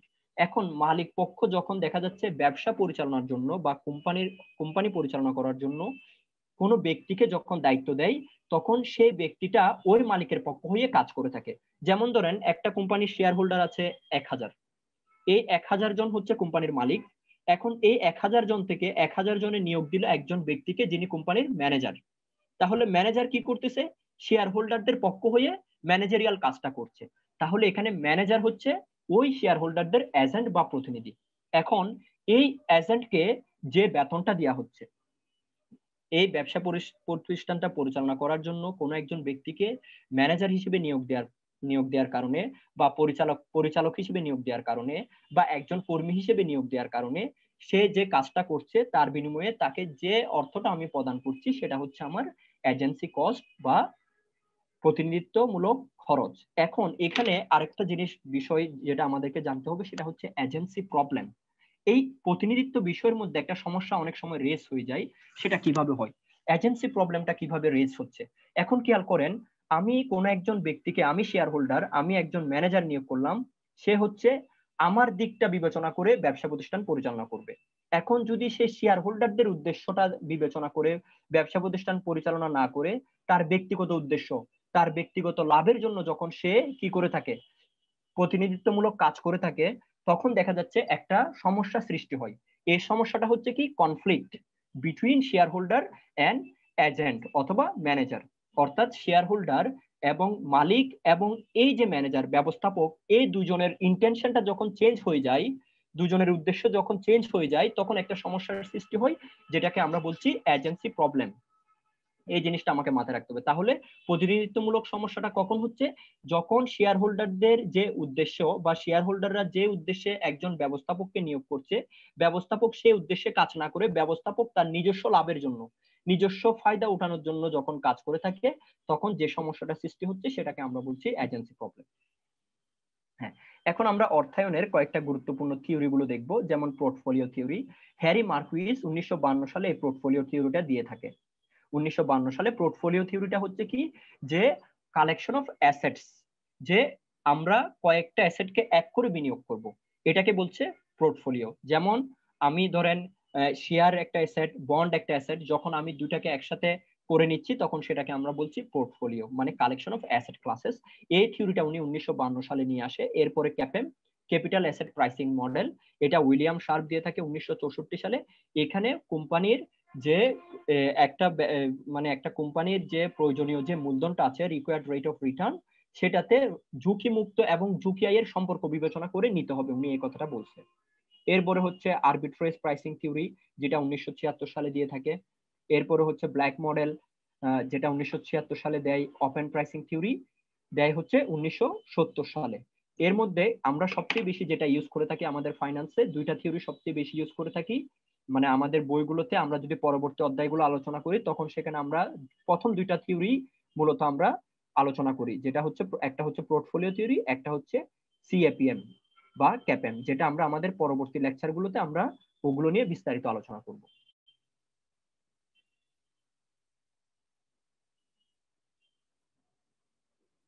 হ্যাঁ, এখন এই ইউনিট 3 নিয়ে আপনাদের যদি কোনো প্রশ্ন থাকে প্লিজ একটু জিজ্ঞেস করেন। ইউনিট 3 কোনো সমস্যা যদি কারো থাকে তাহলে একটু প্রশ্ন করতে পারেন। আর আপনাদের যদি কোনো যখন আপনারা বিভিন্ন বই থেকে টপিকগুলো পড়েছেন, যদি আপনারা কোনো সমস্যার সম্মুখীন হন, ওইগুলো ছবি তুলে আমাকে একটু সেন্ড করেন, আমি স্যারকে পাঠিয়ে দিব, ঠিক আছে? আর আর একটু কাইন্ডলি আমাকে একটু এনশিওর করেন যে আমার কথা কি ক্লিয়ারলি বোঝা যাচ্ছে কিনা, বা আমি কি ফাস্টে যাচ্ছি কিনা। এই কথা ক্লিয়ারলি বোঝা যাচ্ছে, বাট একটু স্লো গেলে ভালো হয়, মানে একটু দ্রুত হয়ে যাচ্ছে। Okay okay, thank you, thank you এটা ভাই, জানাতে। Thank you. হ্যাঁ, এখন আমরা যেটা দেখব সেটা হচ্ছে আর্থিক বাজার। এতক্ষণ আমরা অর্থায়ন নিয়ে কাজ করছি, অর্থায়নের লক্ষ্যগুলো জানছি, সম্পদ মুনাফা সর্বাধিকরণ, সম্পদ সর্বাধিকরণ। এখন আমরা যেটা দেখব সেটা হচ্ছে আর্থিক বাজার। আর্থিক বাজারটা কি সেটা প্রথমে আমাকে জানতে হবে। আর্থিক বাজার হচ্ছে এমন একটি স্থান বা নেটওয়ার্ক যেখানে ফাইন্যান্সিয়াল সিকিউরিটিজ বা আর্থিক বাজারের উপাদানগুলো ক্রয় বিক্রয় করা হয়। যেমন দেখেন, আপনি যদি কাঁচা বাজারে যান, কাঁচা বাজারে গিয়ে আপনি আলু পটল কিনতে পারবেন, কাঁচা বাজারে গিয়ে আপনি ফাইন্যান্সিয়াল সিকিউরিটিজ পাবেন না। তাহলে ফাইন্যান্সিয়াল সিকিউরিটিজ কি? যেমন হচ্ছে ফাইন্যান্সিয়াল সিকিউরিটিজ হচ্ছে ট্রেজারি বিল, আপনার হচ্ছে bank draft, share, bond, debenture, এগুলো হচ্ছে ফাইন্যান্সিয়াল সিকিউরিটিজ। এই যে share, bond, debenture, bank draft, treasury bill, এগুলো যে বাজারে ক্রয় বিক্রয় করা হয় সেটাকে বলা হচ্ছে আর্থিক বাজার। যেমন আপনি যদি কাঁচা বাজারে গিয়ে যদি বলেন যে আমাকে দুইটা ডিবেঞ্চার দেন, তাহলে সে তো সেটা দিতে পারবে না, কারণ সেটা আর্থিক বাজার না। তাহলে আর্থিক বাজার হচ্ছে এমন একটা নেটওয়ার্ক বা স্থান যেখানে কি হচ্ছে ফাইন্যান্সিয়াল সিকিউরিটিজ বা আর্থিক সিকিউরিটিজ গুলো ক্রয় বিক্রয় করা হয়। এই আর্থিক বাজারে দুইটা পক্ষ থাকে, একটা পক্ষ হচ্ছে ডেফিসিট, একটা পক্ষ হচ্ছে সারপ্লাস। এখন খেয়াল করেন, ডেফিসিট আর সারপ্লাস, মাঝখানে হচ্ছে আমাদের আর্থিক বাজার। মানে ধরেন একজন ব্যক্তির অর্থের প্রয়োজন, সে কি করে আর্থিক বাজারে যাচ্ছে। আবার আরেকজন ব্যক্তির এই পরিমাণ অনেক বেশি অর্থ আছে, সে কি করছে আর্থিক বাজারে যাচ্ছে অর্থ বিনিয়োগ করার জন্য। তার মানে আর্থিক বাজারে একজন ইনভেস্টর থাকে, আরেকজন কি থাকে, একজন ব্যক্তি আর্থিক বাজারে বিনিয়োগ করে থাকে, আরেকজন ব্যক্তি আর্থিক বাজার থেকে অর্থ সংগ্রহ করে। এই দুইটা পক্ষকে নিয়েই হচ্ছে আমাদের আর্থিক বাজার। এখন আমরা আর্থিক বাজারে কিছু গুরুত্বপূর্ণ ইস্যু আছে, যেমন একটা হচ্ছে সিকিউরিটিজ ইস্যুয়ার। হ্যাঁ, এখন আর্থিক বাজারে অনেকগুলো ব্যক্তি বা প্রতিষ্ঠান জড়িত থাকে, তার মধ্যে একটা হচ্ছে সিকিউরিটিজ ইস্যুয়ার। সিকিউরিটিজ ইস্যুয়ার কারা? হ্যাঁ, যারা যারা কোনো ব্যক্তি বা প্রতিষ্ঠানের আর্থিক সিকিউরিটিজ গুলো শেয়ার বাজারে ইস্যু করে থাকে, তাদেরকে আমরা বলছি সিকিউরিটিজ ইস্যুয়ার। যেমন ধরেন ফর এক্সাম্পল গ্রামীণ ফোন বা হচ্ছে কোন একটা ব্যাংক। এখন ব্যাংকের কি 1 লক্ষ টাকা দরকার। এখন ব্যাংক কি করলো, এই 1 লক্ষ টাকা সে কি করলো, শেয়ার বাজারে কি করলো, যে সে 1 লক্ষ টাকার শেয়ার বাজারে ছাড়লো। তাহলে এখন যে সে যে বাজারে শেয়ারটা ছাড়লো, তাহলে সে হচ্ছে সিকিউরিটিজ ইস্যুয়ার। হ্যাঁ, এখন সিকিউরিটিজ বায়ার কারা? এখন দেখেন, সে হচ্ছে তার অর্থের প্রয়োজন 1 লক্ষ টাকা, ওই যে সে অর্থ সংগ্রহ করার জন্য সিকিউরিটি ইস্যু করলো, সিকিউরিটি বাজারে ছাড়লো। আর দেখা যাচ্ছে যারা সিকিউরিটিজ গুলো ক্রয় করছে, সেটা কোনো ব্যক্তি বা প্রতিষ্ঠান হতে পারে, সে হচ্ছে সিকিউরিটিজ বায়ার। এরপর হচ্ছে সিকিউরিটিজটা কি? সিকিউরিটিজ হচ্ছে এক কথায় ফাইন্যান্সিয়াল অ্যাসেট। আমরা অ্যাসেটটাকে দুইটা ভাগে ভাগ করতে পারি, একটা হচ্ছে ফিজিক্যাল অ্যাসেট, একটা হচ্ছে ফাইন্যান্সিয়াল অ্যাসেট। কারণ ফিজিক্যাল অ্যাসেট কি? যেমন ধরেন আপনার প্লান্ট, ইকুইপমেন্ট, যন্ত্রপাতি, আসবাবপত্র, দালান কোঠা, এগুলো হচ্ছে ফিজিক্যাল অ্যাসেট। আর ফাইন্যান্সিয়াল অ্যাসেট কোনগুলো? যেমন হচ্ছে আপনার চেক, একটা financial asset, bond financial asset, debenture financial asset, share financial asset, treasury bill financial asset, repurchase agreement financial asset. তাহলে দেখা যাচ্ছে কি, যে সিকিউরিটিজ বলতে আমরা আর্থিক সম্পদগুলোকে সিকিউরিটিজ বলে থাকি, যেগুলো শেয়ার বাজার বা আর্থিক বাজারে লেনদেন হয়ে থাকে। বিনিয়োগকারী, ওই যে বললাম বিনিয়োগকারীকে যে আর্থিক বাজারে অর্থ সিকিউরিটিজ গুলো ক্রয় করে থাকে, আর্থিক বাজারে যে ব্যক্তি বা প্রতিষ্ঠান সিকিউরিটিজ ক্রয় করে থাকে সে হচ্ছে বিনিয়োগকারী। যেমন ধরেন আপনি গ্রামীণ ফোন লিমিটেডের 100টা শেয়ার ক্রয় করছেন, তাহলে এই যে 100টা শেয়ার যে আপনি ক্রয় করছেন তার মানে আপনি ইনভেস্ট করছেন শেয়ার বাজারে, তাহলে হচ্ছে কি আপনি হচ্ছেন শেয়ার বাজারে বিনিয়োগকারী বা আর্থিক বাজারে বিনিয়োগকারী। স্টক এক্সচেঞ্জটা আবার অনেকে স্টক এক্সচেঞ্জ আর ফাইন্যান্সিয়াল মার্কেটকে এক করে ফেলে। স্টক এক্সচেঞ্জ আর ফাইন্যান্সিয়াল মার্কেট কিন্তু এক না। স্টক এক্সচেঞ্জ হচ্ছে যে একটি সংবিধিবদ্ধ স্বায়ত্তশাসিত একটি প্রতিষ্ঠান যে তালিকাভুক্ত কোম্পানির শেয়ারগুলো ক্রয় বিক্রয়ের ক্ষেত্রে সহায়তা করে থাকে, সেটা হচ্ছে স্টক এক্সচেঞ্জ। বাংলাদেশে দুটি স্টক এক্সচেঞ্জ রয়েছে, একটা হচ্ছে ঢাকা স্টক এক্সচেঞ্জ, একটা হচ্ছে চিটাগং স্টক এক্সচেঞ্জ। এই দুইটা সম্পর্কে আমরা বিস্তারিত জানবো। ব্রোকার, হ্যাঁ, এখন ব্রোকার হচ্ছে কে? ব্রোকার এমন একটি প্রতিষ্ঠান যিনি কমিশনের বিনিময়ে শেয়ার ক্রয় বিক্রয়ের দায়িত্ব গ্রহণ করে থাকে, সে হচ্ছে ব্রোকার। আর ডিলার হচ্ছে কে? যে ব্রোকার শেয়ার বাজারের দায়িত্ব গ্রহণ করে কিন্তু সে কোনো ঝুঁকি বহন করে না।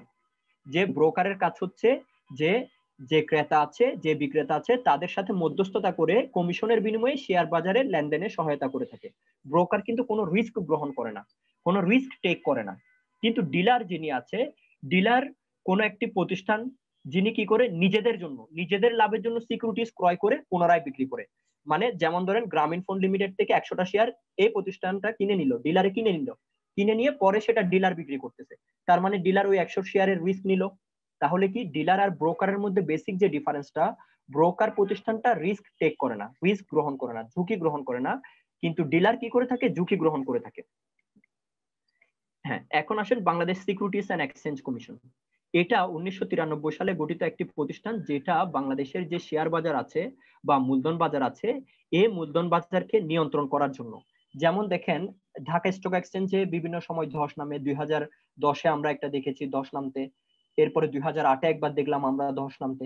এই যে তাহলে এই প্রতিষ্ঠানগুলোকে ঢাকা স্টক এক্সচেঞ্জ বা চিটাগং স্টক এক্সচেঞ্জ, এই প্রতিষ্ঠান শেয়ার বাজার বা মূলধন বাজারকে নিয়ন্ত্রণ করার জন্য 1993 সালে বাংলাদেশে যে প্রতিষ্ঠানটা নিয়োজিত সেটাকে আমরা বলতেছি Bangladesh securities and exchange commission, ABCSEC তে একজন চেয়ারম্যান থাকে, যিনি বর্তমান চেয়ারম্যান, তার নাম হচ্ছে ডক্টর শিবলি রুবাইদুল ইসলাম। উনি ঢাকা বিশ্ববিদ্যালয়ের ব্যাংকিং এন্ড ইন্স্যুরেন্স ডিপার্টমেন্টের অধ্যাপক, সাবেক ডিন ছিলেন। হ্যাঁ, বর্তমান যিনি চেয়ারম্যান। একটু শীটের বাইরে যদি কোনো ইনফরমেশন অ্যাড করেন কাইন্ডলি একটু ওদের লেখার সুযোগ দিবেন, হ্যাঁ, যাতে ওরা লিখে রাখতে পারে। ঠিক আছে ভাই? শিওর। আসসালামু আলাইকুম। হ্যাঁ, এখন হচ্ছে আমরা বিসিএসির যে বর্তমান চেয়ারম্যান, বিসিএসি 3জন সদস্য নিয়ে গঠিত, তার মধ্যে একজন থাকবে চেয়ারম্যান। বর্তমান যিনি চেয়ারম্যান উনার নাম হচ্ছে ডক্টর শিবলি রুবাইদুল ইসলাম। আমরা অনেক সময় বিভিন্ন সময় প্রশ্নে আসে যে বিসিএসির চেয়ারম্যানের নাম কি? বিসিএসির বর্তমান চেয়ারম্যান হচ্ছে ডক্টর শিবলি রুবাইদুল ইসলাম।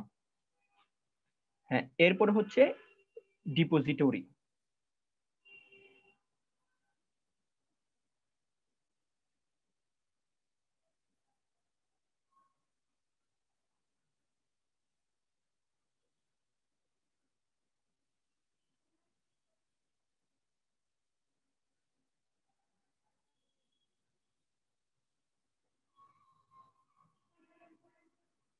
হ্যাঁ, এখন আমরা দেখব হচ্ছে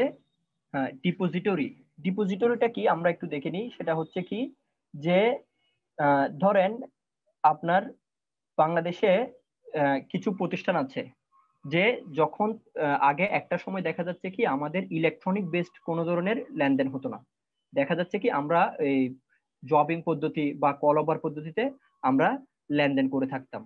তো দেখা যাচ্ছে কি যখন ইলেকট্রনিক সিকিউরিটি গুলো সংরক্ষণ করার জন্য বা ইলেকট্রনিক সিকিউরিটির যে লেনদেনের যে প্রসেস, এটা মেনটেন করার জন্য যে ব্যক্তি বা প্রতিষ্ঠান এই দায়িত্বের মধ্যে নিয়োজিত সেটাকে বলছি আমরা ডিপোজিটরি।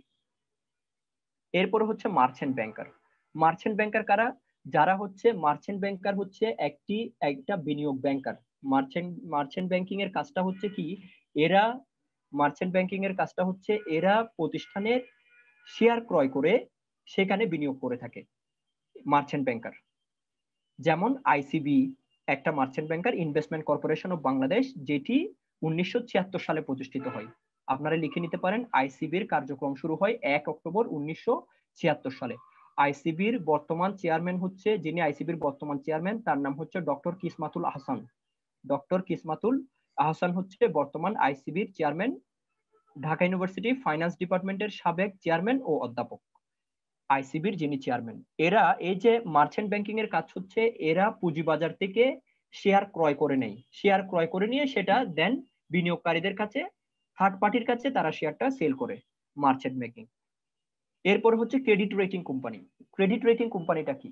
হ্যাঁ, ক্রেডিট রেটিং কোম্পানি হচ্ছে যে বাংলাদেশে যে ব্যাংকিং সেক্টর বা ফাইন্যান্সিয়াল সেক্টর যে আছে, তাদের সম্পদ, দায় ও মালিকানা সত্ত্বের মধ্যে কি পরিমাণ তারা কতটুকু দক্ষ, তাদের ফাইন্যান্সিয়াল যে ম্যানেজমেন্টটা, আর্থিক সম্পদ ব্যবস্থাপনার ক্ষেত্রে তারা কতটুকু দক্ষ, সেই বিষয়টা নির্ধারণ করার জন্য যে প্রতিষ্ঠানটা নিয়োজিত সেটাকে বলছি ক্রেডিট রেটিং কোম্পানি। যেমন বাংলাদেশে কয়েকটি ক্রেডিট রেটিং কোম্পানি আছে, যেমন হচ্ছে CRAB, credit rating agency of Bangladesh, CRISL CRAB, এরা হচ্ছে কি ক্রেডিট রেটিং করে থাকে, যে একটা প্রতিষ্ঠানের সম্পদ ও দায়ের বিপরীতে তার অ্যাবিলিটি কিরকম, তার অবস্থানটা কেমন। যেমন আমরা যখন বন্ড সেল করে থাকি, তখন বন্ড গুলোর অনেকগুলো গ্রেডিং আছে, যেমন triple A bond, double A bond. এই যে এই রেটিংটা হচ্ছে ক্রেডিট রেটিং কোম্পানিগুলো করে থাকে।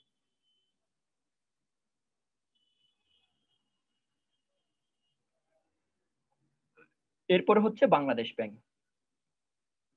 বাংলাদেশ ব্যাংক কোনটা? বাংলাদেশ ব্যাংক হচ্ছে আর্থিক বাজারকে আমরা দুইটা ভাগে ভাগ করে থাকি, যেটা আমরা পরবর্তী লেকচারে জানবো। বাংলাদেশ ব্যাংকের কাজ হচ্ছে অর্থ বাজারটা, ফাইন্যান্সিয়াল মার্কেটের একটা সাইড হচ্ছে মানি মার্কেট বা অর্থ বাজার। বাংলাদেশ ব্যাংক বাংলাদেশের কেন্দ্রীয় ব্যাংক হিসেবে অর্থ বাজারের নিয়ন্ত্রণ করে থাকে, মুদ্রা ইস্যু করে থাকে। ফাইন্যান্সিয়াল মার্কেটের মধ্যে যে আর্থিক বাজার, অর্থ বাজার যেটা, মানি মার্কেট যেটা, সেটা বাংলাদেশ ব্যাংক নিয়ন্ত্রণ করে থাকে। এরপরে প্রাতিষ্ঠানিক বিনিয়োগকারী।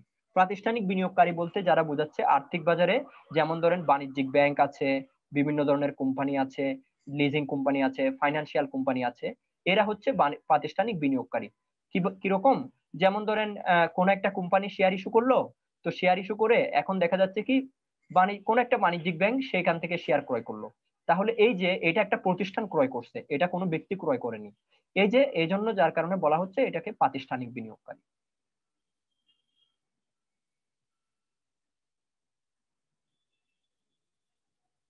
জি, আপনাদের যদি কোনো প্রশ্ন থাকে কাইন্ডলি প্রশ্ন করেন।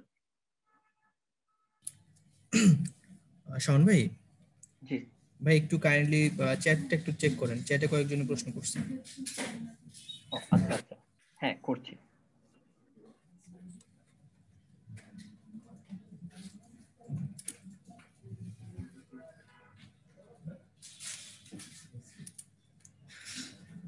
দেখেছেন ভাইয়া একটু? জি আচ্ছা, হ্যাঁ আমি একজন প্রশ্ন করেছে হচ্ছে যে প্রফিট। দেখেছি দেখেছি দেখেছি দেখেছি, আমি আলোচনা করছি।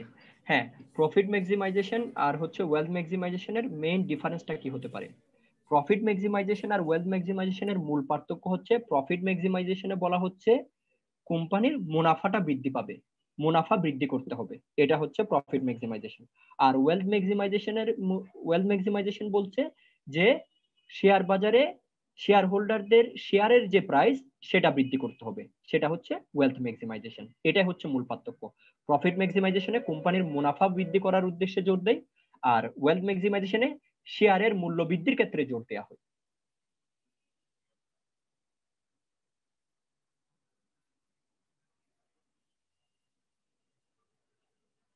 হ্যাঁ, কল ওভার কি? আমরা কল ওভারে আলোচনা করব একটু পরেই, সেক্ষেত্রে সেখানে আমরা ডিটেলস বলবো।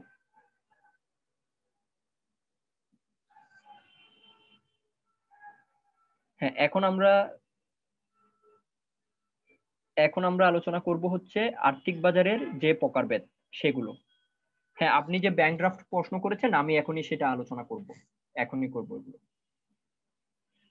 হ্যাঁ, এখন হচ্ছে ফাইন্যান্সিয়াল মার্কেটটাকে, আর্থিক বাজারটাকে আমরা দুইটা ভাগে ভাগ করতে পারি। একটা হচ্ছে অর্থ বাজার বা মুদ্রা বাজার, আরেকটা হচ্ছে পুঁজি বাজার বা মূলধন বাজার। এখন অর্থ বাজার কি, মূলধন বাজার কি? অর্থ বাজার হচ্ছে কি, যে বাজারে স্বল্প মেয়াদী সিকিউরিটিজ গুলো ক্রয় বিক্রয় করা হয় যার মেয়াদ 1 বছরের কম। 1 বছরের কম সময়ের জন্য যে সিকিউরিটিজ ক্রয় বিক্রয় করা হয় যে বাজারে, সেই বাজারটাকে বলা হচ্ছে মানি মার্কেট। যেমন দেখেন ট্রেজারি বিল ইস্যু করে বাংলাদেশ ব্যাংক। দেখা যায় ট্রেজারি বিলের মেয়াদ হয়ে থাকে 90 দিন, 180 দিন, 270 দিন, অর্থাৎ 1 বছরের কম সময়ের জন্য। এরপর হচ্ছে কি শর্ট টার্ম লোন, স্বল্প মেয়াদী ঋণ। যেমন দেখবেন বাণিজ্যিক ব্যাংক যখন কল মানি রেট, যেমন যখন দেখা যায় কি স্বল্প মেয়াদী 7 দিনের জন্য, 8 দিনের জন্য যে ঋণটা ইস্যু করে থাকে। এরপরে হচ্ছে কি ব্যাংক ড্রাফট। ব্যাংক ড্রাফটটা হচ্ছে কি, যে ব্যাংক ড্রাফট হচ্ছে যে চাহিদা, একটা ব্যাংক যখন অন্য ব্যাংকে ইস্যু করে থাকে, যে ধরেন একটা ব্যাংক 1 লক্ষ টাকা অন্য ব্যাংকে ইস্যু করছে যে এতদিনের মধ্যে এই 1 লক্ষ টাকা দিতে বা পরিশোধ করতে, এই যে ড্রাফট, এই যে দলিলটা, সেটাকে বলছে ব্যাংক ড্রাফট। এরপর হচ্ছে ব্যাংকার অ্যাকসেপ্টেন্স। এগুলো হচ্ছে এক কথায় 1 বছরের কম সময়ের জন্য, অর্থাৎ যে অর্থবাজার হচ্ছে যে সেই বাজারটা, যে বাজারে ওই সমস্ত আর্থিক সিকিউরিটিজ গুলো ক্রয় বিক্রয় করা হয় যেগুলোর মেয়াদ 1 বছরের কম সময়ের জন্য, যেগুলো 1 দিন থেকে শুরু করে 365 দিনের মধ্যে, সেগুলোকে বলছি আর্থিক বাজার বা অর্থ বাজার। এখন সেগুলো কি হতে পারে? যেমন হতে পারে ট্রেজারি বিল, ব্যাংকার অ্যাকসেপ্টেন্স, ব্যাংক ড্রাফট, রিপারচেস এগ্রিমেন্টটা কিরকম, যে আপনার কাছে সে এখন সেল করার পরে আবার সে পুনরায় সেই সিকিউরিটিসটা ক্রয় করে নিবে। যেমন ধরেন আপনাকে বললো যে ভাই এই সিকিউরিটিসটা আপনি ক্রয় করেন 500 টাকা দিয়ে। হ্যাঁ, আপনি ক্রয় করছেন, বলছে আমি 7 দিন পরে আপনার কাছ থেকে এই সিকিউরিটিসটা ক্রয় করে নিব ধরেন 510 টাকা দিয়ে। তাহলে এই যে এটাকে বলা হচ্ছে রিপারচেস এগ্রিমেন্ট। তাহলে এক কথায় আবারও বলছি, অর্থবাজার হচ্ছে আর্থিক বাজারের একটা অংশ। আর্থিক বাজারকে আমরা দুইটা ভাগে ভাগ করছি, একটা হচ্ছে অর্থবাজার, একটা হচ্ছে মূলধন বাজার। তাহলে আর্থিক বাজার হচ্ছে ওই বাজার যে বাজারে 1 বছরের কম সময়ের সিকিউরিটিজ গুলো ক্রয় বিক্রয় করা হয়। এবার আসেন পুঁজিবাজার বা ক্যাপিটাল মার্কেট। ক্যাপিটাল মার্কেট হচ্ছে কি আর্থিক বাজারের ওই বাজার যে বাজারে আর্থিক সিকিউরিটিজ গুলো 1 বছরের বেশি সময়ের জন্য ক্রয় বিক্রয় করা হয়ে থাকে। যেমন কমন শেয়ার হোল্ডার, যেমন কমন স্টক, সাধারণ শেয়ার, এটার কোনো মেয়াদ নেই। সাধারণ শেয়ার বা বন্ড, 10 বছর মেয়াদী বন্ড, 20 বছর মেয়াদী বন্ড, বা 10 বছর মেয়াদী ব্যাংক, 20 বছর মেয়াদী বন্ড, 10 বছর মেয়াদী, এক কথায় যে বাজারটা 1 বছরের অধিক সময়ের সিকিউরিটিজ, যেমন 5 বছর মেয়াদী ডিবেঞ্চার ইস্যু করলো, এটাকে বলা হচ্ছে যে পুঁজিবাজার। তাহলে পুঁজিবাজারে শেয়ার আর বন্ড কি করা হয়, পুঁজিবাজারে সেল করা হয়। এই পুঁজিবাজার যে নিয়ন্ত্রণ করে সেটাকে আমরা বলছি BSEC, Bangladesh securities and exchange commission. Bangladesh securities and exchange commission পুঁজিবাজার নিয়ন্ত্রণ করে থাকে। আর অর্থবাজার যেটা আছে সেটা নিয়ন্ত্রণ করে থাকে বাংলাদেশ ব্যাংক।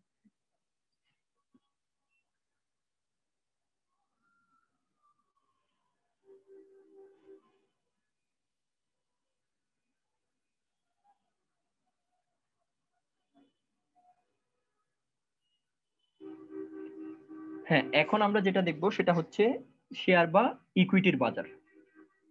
এখন শেয়ার বাজারকে, বাংলাদেশের যে শেয়ার বাজার, বাংলাদেশের স্টক এক্সচেঞ্জকে, বাংলাদেশের দুটি স্টক এক্সচেঞ্জ রয়েছে, একটা হচ্ছে ঢাকা স্টক এক্সচেঞ্জ, একটা হচ্ছে Chittagong stock exchange. Dhaka stock exchange যখন এস্টাবলিশড হয় তখন হচ্ছে এটার নাম ছিল ইস্ট পাকিস্তান স্টক এক্সচেঞ্জ, যেটা 1954 সালে এস্টাবলিশ হয় নারায়ণগঞ্জে, যেটা কার্যক্রম শুরু করে থাকে। 1964 সালে এসে এর নাম হয় হচ্ছে ঢাকা স্টক এক্সচেঞ্জ, 1964 সালে এসে। এরপরে স্বাধীনতার পরে 1976 সালে এসে ঢাকা স্টক এক্সচেঞ্জ কার্যক্রম শুরু করে থাকে। ঢাকা স্টক এক্সচেঞ্জের পরিশোধিত মূলধন ছিল 200 কোটি টাকা।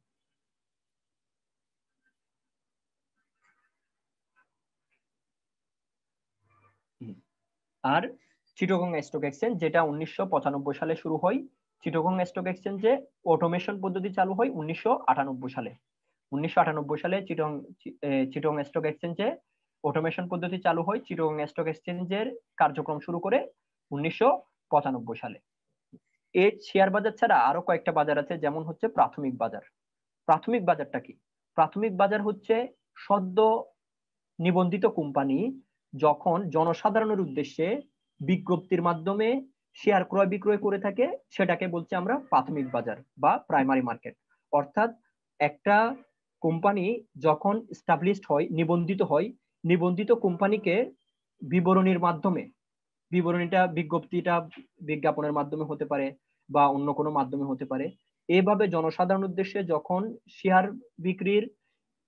বিক্রির নোটিশ ইস্যু করে থাকে, সেই বাজারটাকে আমরা বলছি প্রাথমিক বাজার। আর মাধ্যমিক বাজার হচ্ছে কি? মাধ্যমিক বাজার হচ্ছে স্টক এক্সচেঞ্জ। অর্থাৎ প্রাথমিক বাজারে যে কোম্পানিগুলো অলরেডি শেয়ার বিক্রি করছে তারা এসে মাধ্যমিক বাজারে শেয়ার বিক্রি করতে পারে।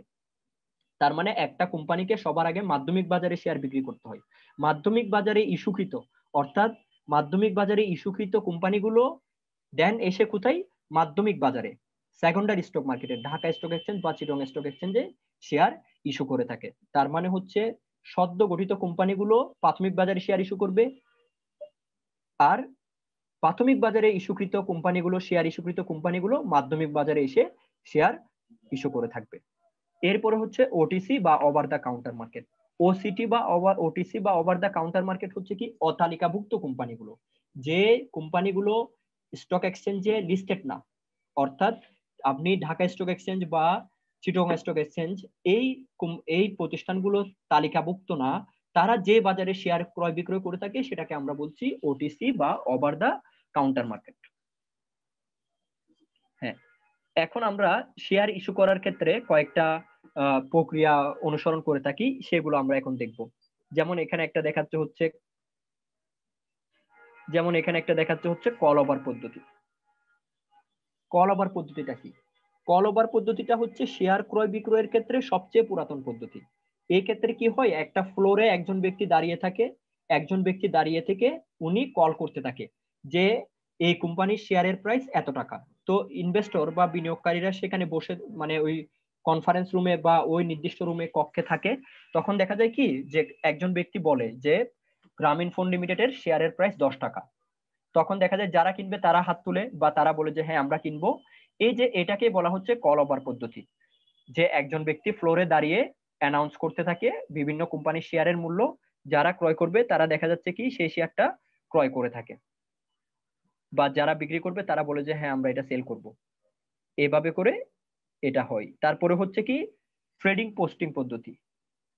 হ্যাঁ, এটা হচ্ছে কল ওভার পদ্ধতির একটু, কল ওভার ট্রেডিং পোস্টিং পদ্ধতিটা হচ্ছে আপনার কল ওভার পদ্ধতির মতো, তবে একটু ভিন্ন। ঠিক আছে, এই ক্ষেত্রে ফ্লোটটাকে, যে ফ্লোটটা আছে, যেমন ওখানে হচ্ছে একজন ব্যক্তি অ্যানাউন্স করতে থাকে। এখন এখানে দেখা যাচ্ছে ফ্লোরটাকে ভাগ করে নেই, যে কয়েকজন ব্যক্তি বিভিন্ন ফ্লোরে অ্যানাউন্সটা করে যে এই শেয়ারের প্রাইস এত, এই শেয়ারের প্রাইস এত।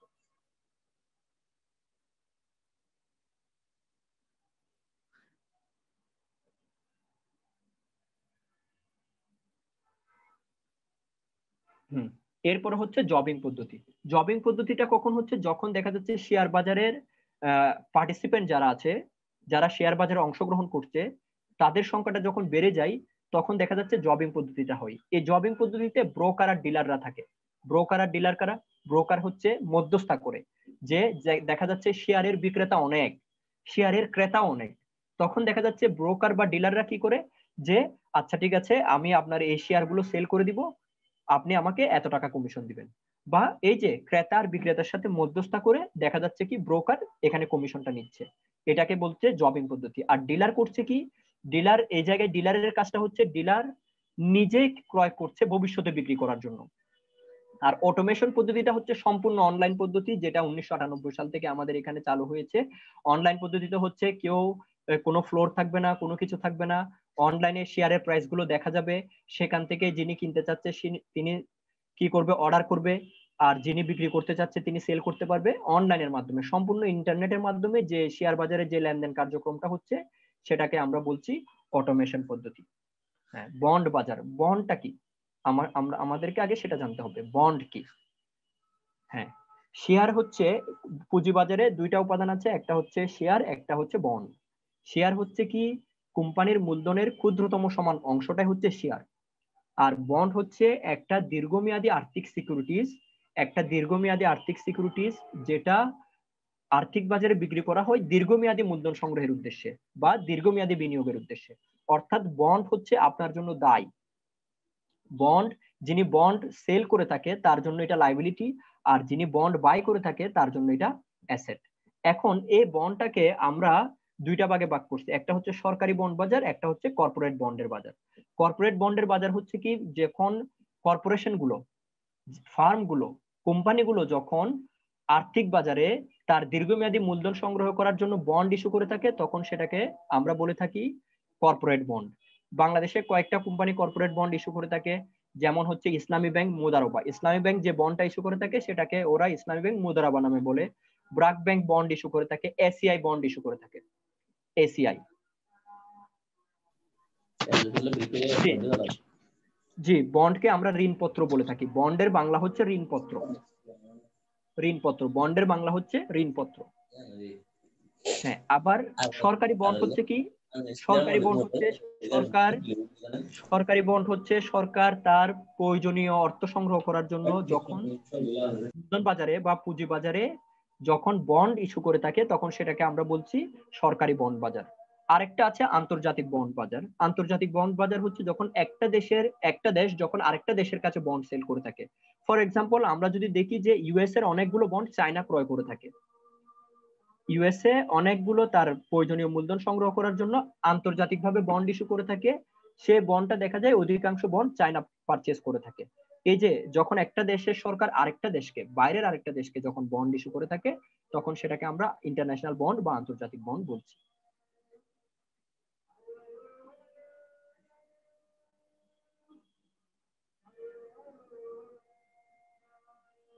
হ্যাঁ, ইউনিট 5 নিয়ে কি আপনাদের কারো কোনো প্রশ্ন আছে?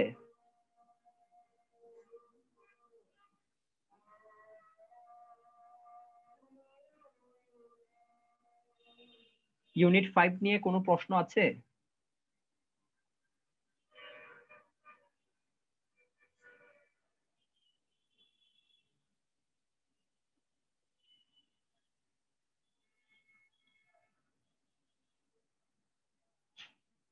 আচ্ছা, তাহলে আমরা ইউনিট 6 এ যাচ্ছি। হ্যাঁ, এখন দেখেন যে এই যে হ্যাঁ, গভর্নমেন্ট বন্ড আর কর্পোরেট বন্ডের মধ্যে মেইন ডিফারেন্সটা, কর্পোরেট বন্ড কোনো একটা প্রতিষ্ঠান ইস্যু করে থাকে, কোনো একটা কোম্পানি ইস্যু করে থাকে কর্পোরেট বন্ডটা। আর সরকার গভর্নমেন্ট বন্ডটা হচ্ছে কোনো একটা গভর্নমেন্ট ইস্যু করে থাকে, যেমন বাংলাদেশ সরকার। ধরেন বাংলাদেশ সরকার তার, যেমন পদ্মা সেতু হচ্ছে, এখন পদ্মা সেতুর জন্য অর্থের প্রয়োজন। এই পদ্মা সেতুর অর্থায়নের জন্য বাংলাদেশ সরকার যদি 20 বছর মেয়াদি, 25 বছর মেয়াদি যে বন্ডটা ইস্যু করছে, সেটাকে বলছি গভর্নমেন্ট বন্ড। আর কর্পোরেট বন্ড হচ্ছে কোন একটা কোম্পানি, যেমন গ্রামীণ ফোন লিমিটেড। ধরেন গ্রামীণ ফোন লিমিটেড 10 বছরের জন্য দীর্ঘমেয়াদী একটা ঋণপত্র বাজারে ইস্যু করছে, সেটাকে আমরা বলছি কর্পোরেট বন্ড বা কোম্পানি বন্ড। আচ্ছা, এবার আসেন ইউনিট 6, আর্থিক বাজারের নিয়ন্ত্রক সমূহ। এখন এই যে আর্থিক বাজার যেটা আছে, প্রত্যেকটা জিনিসের এক কন্ট্রোলের দরকার হয়ে থাকে। এখন যে ফাইন্যান্সিয়াল মার্কেট যে জিনিসটা, যে সেখানে দুইটা মার্কেট আছে, একটা হচ্ছে মানি মার্কেট, একটা হচ্ছে ক্যাপিটাল মার্কেট, অর্থাৎ একটা হচ্ছে মুদ্রা বাজার, একটা হচ্ছে মূলধন বাজার। এই দুইটা বাজারকে নিয়ন্ত্রণ করার জন্য কিছু সংস্থা, কিছু বডি বা কিছু অর্গানাইজেশন রয়েছে বাংলাদেশে। আমরা সেই অর্গানাইজেশন গুলো সম্পর্কে জানবো এখন। বাংলাদেশ ব্যাংক এক নম্বরে, যেটা সেটা হচ্ছে বাংলাদেশ ব্যাংক। বাংলাদেশ ব্যাংক হচ্ছে বাংলাদেশের কেন্দ্রীয় ব্যাংক, যেটি পাকিস্তান আমলে এই বাংলাদেশ ব্যাংকের নাম ছিল state bank of Pakistan. State bank of Pakistan, যেটা 1948 সালে প্রতিষ্ঠিত হয়। 1971 সালে দেশ স্বাধীন হওয়ার পরে 1972 সালে রাষ্ট্রপতির 127 নং অধ্যাদেশ অনুযায়ী স্টেট ব্যাংক অফ পাকিস্তানের নাম বাংলাদেশ ব্যাংক করা হয়।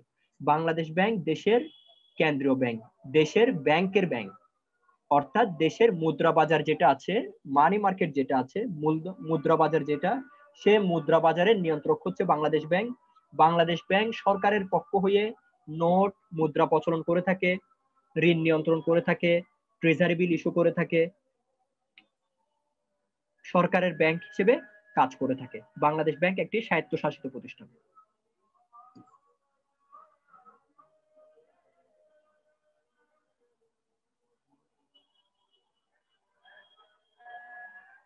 হ্যাঁ, এখন যদি আমরা ব্যাংকটা যদি দেখি, যে বাংলাদেশের যে ব্যাংকগুলো আছে, ব্যাংকগুলোকে আমরা দুইটা ভাগে ভাগ করছি, একটা হচ্ছে তালিকাভুক্ত, একটা হচ্ছে অতালিকাভুক্ত। অর্থাৎ যে ব্যাংকগুলো বাংলাদেশ ব্যাংকের তালিকাভুক্ত তাদেরকে আমরা বলছি তালিকাভুক্ত ব্যাংক। আর যেগুলো বাংলাদেশ ব্যাংকের তালিকাভুক্ত নয়, যে ব্যাংক সম্পর্কে বাংলাদেশ ব্যাংক অবগত না, তাদেরকে আমরা অতালিকাভুক্ত ব্যাংক বলে থাকি। এখন তালিকাভুক্ত বাংলাদেশে বর্তমানে 59টি তালিকাভুক্ত ব্যাংক রয়েছে। হ্যাঁ, এখন এই বাংলাদেশ ব্যাংকের তালিকাভুক্ত হতে গেলে ব্যাংকের একটা শর্ত আছে, সেটা হচ্ছে বাংলাদেশ ব্যাংকে পরিশোধিত মূলধন 400 কোটি টাকা জমা রাখতে হবে। অর্থাৎ কোনো ব্যাংক যদি তালিকাভুক্ত হতে হয় তাহলে যে শর্ত সেটা হচ্ছে 400 কোটি টাকা জমা রাখতে হবে বাংলাদেশ ব্যাংকের ফান্ডে, তারপর সে তালিকাভুক্ত হতে পারবে।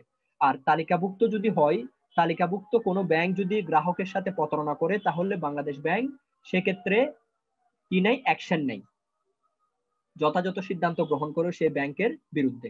আর যদি ব্যাংকটা অতালিকাভুক্ত হয় সেক্ষেত্রে বাংলাদেশ ব্যাংকের নিয়ন্ত্রণ সে অতালিকাভুক্ত ব্যাংকের উপর থাকে না, দেখা যায় গ্রাহকের কোনো নিরাপত্তা বাংলাদেশ ব্যাংক দিতে পারে না।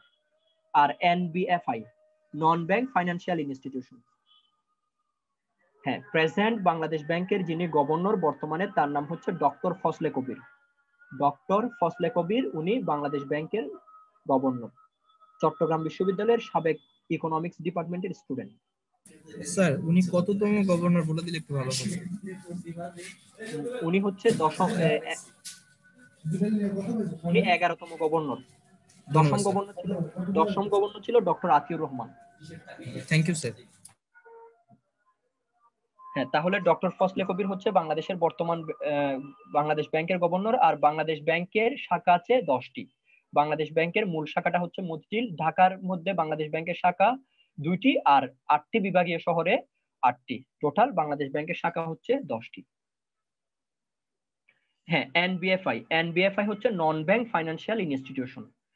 বিভিন্ন ধরনের যে লিজিং কোম্পানিগুলো আছে, ফাইন্যান্সিয়াল যে কোম্পানিগুলো আছে, অর্থাৎ যারা জনসাধারণের কাছ থেকে আমানত সংগ্রহ করে না। ব্যাংক কি করে থাকে, জনসাধারণের কাছ থেকে আমানত সংগ্রহ করে, সে আমানত সংগৃহীত আমানতটি আবার অন্য কোনো ব্যক্তি বা প্রতিষ্ঠানকে ঋণের মাধ্যমে, সুদের মাধ্যমে ঋণ হিসেবে তা প্রদান করে। এখানে নন ব্যাংক ফাইন্যান্সিয়াল ইনস্টিটিউশন যেগুলো আছে সেগুলো হচ্ছে তাদের সাথে ব্যাংকের যে মূল পার্থক্য, তারা বিভিন্ন ব্যক্তি বা প্রতিষ্ঠানকে ঋণ দেয়, কিন্তু তারা জনসাধারণের কাছ থেকে অর্থ আমানত হিসেবে গ্রহণ করে না, তারা নিজেরা বিনিয়োগ করে থাকে। যেমন ধরেন রিয়েল এস্টেট ফাইন্যান্স কোম্পানিগুলো আছে, যেমন আপনার হচ্ছে ইউনাইটেড ফাইন্যান্স, তারপর হচ্ছে রিলায়েন্স ফাইন্যান্স, এইগুলো হচ্ছে নন ব্যাংক ফাইন্যান্সিয়াল ইনস্টিটিউশন। এরা জনসাধারণের কাছ থেকে অর্থ আমানত হিসেবে গ্রহণ করে না, এরা নিজেরাই ফান্ড তৈরি করে, কিন্তু তা বিভিন্ন ব্যক্তি বা প্রতিষ্ঠানকে ঋণ হিসেবে প্রদান করে মুনাফা অর্জন করে থাকে। এই নন ব্যাংক ফাইন্যান্সিয়াল ইনস্টিটিউশন গুলোকেও বাংলাদেশ ব্যাংক কন্ট্রোল করে থাকে। এরপরে হচ্ছে Bangladesh securities and exchange commission, যেটা 1993 সালে প্রতিষ্ঠিত হয়। Bangladesh securities and exchange commission এর কাজ হচ্ছে বাংলাদেশের পুঁজিবাজার নিয়ন্ত্রণ করা। অর্থাৎ বাংলাদেশে যে দুটি স্টক এক্সচেঞ্জ রয়েছে, ঢাকা স্টক এক্সচেঞ্জ এবং চিটাগং স্টক এক্সচেঞ্জ, এই দুটি স্টক এক্সচেঞ্জের কার্যক্রম নিয়ন্ত্রণ করার জন্য বাংলাদেশে যে স্বায়ত্তশাসিত প্রতিষ্ঠানটি রয়েছে সেটাকে বলছি Bangladesh securities and exchange commission, যেটা 1993 সালে প্রতিষ্ঠিত হয়। হ্যাঁ, আর বললাম যে বাংলাদেশ সিকিউরিটিজ অ্যান্ড এক্সচেঞ্জ কমিশনের পরিচালনা পরিষদ হচ্ছে 3 সদস্য বিশিষ্ট কমিটি। এর মধ্যে একজন থাকে চেয়ারম্যান, 2 জন থাকে মেম্বার। যিনি চেয়ারম্যান তার নাম বলেছিলাম যে ডক্টর শিবলি রুবাইদুল ইসলাম, যিনি ঢাকা বিশ্ববিদ্যালয়ের সাবেক ডিন, বিজনেস ফ্যাকাল্টির ব্যবসা অনুষদের, আর হচ্ছে ব্যাংকিং এন্ড ইন্স্যুরেন্স বিভাগের অধ্যাপক। হ্যাঁ, এরপরে হচ্ছে বীমা উন্নয়ন ও নিয়ন্ত্রণ কর্তৃপক্ষ। বাংলাদেশে 2 ধরনের বীমা কর্পোরেশন আমরা দেখি, একটা হচ্ছে জেনারেল ইন্স্যুরেন্স, একটা হচ্ছে লাইফ ইন্স্যুরেন্স। এই জেনারেল ইন্স্যুরেন্স আর লাইফ ইন্স্যুরেন্স এগুলোকে কন্ট্রোল করার জন্য বাংলাদেশে একটি সংগঠন বা একটি প্রতিষ্ঠান ডেভেলপ করা হয়, যেটা 2010 সালে, যেটাকে বলা হয় IDRA, insurance development regulatory authority. এর কাজ হচ্ছে বাংলাদেশে যে বীমা কোম্পানি যেগুলো আছে, বীমা কোম্পানিগুলো লাইফ ইন্স্যুরেন্স, জেনারেল ইন্স্যুরেন্স, বাংলাদেশের সবচেয়ে বেশি হচ্ছে লাইফ ইন্স্যুরেন্স। হ্যাঁ, এই ইন্স্যুরেন্স কোম্পানিগুলোর কার্যক্রমগুলোকে নিয়ন্ত্রণ করার জন্য যে প্রতিষ্ঠানটা ডেভেলপ করা হয় সেটা হচ্ছে বীমা উন্নয়ন ও নিয়ন্ত্রণ কর্তৃপক্ষ। এরপরে ক্ষুদ্র ঋণ নিয়ন্ত্রণ কর্তৃপক্ষ। ক্ষুদ্র ঋণটাকে আমাদেরকে আগে সেই জিনিসটা একটু দেখতে হবে।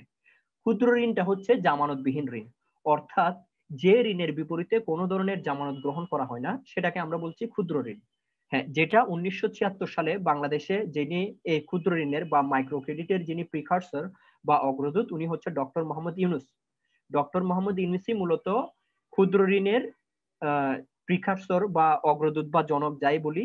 তো ক্ষুদ্র ঋণটা হচ্ছে প্রত্যেকটা ব্যাংক বা অন্য কোনো ফাইন্যান্সিয়াল ইনস্টিটিউশন যখন আপনাকে লোন দিবে, তখন দেখা যায় কি সেই লোনের বিপরীতে উনি একটি জামানত রাখবে।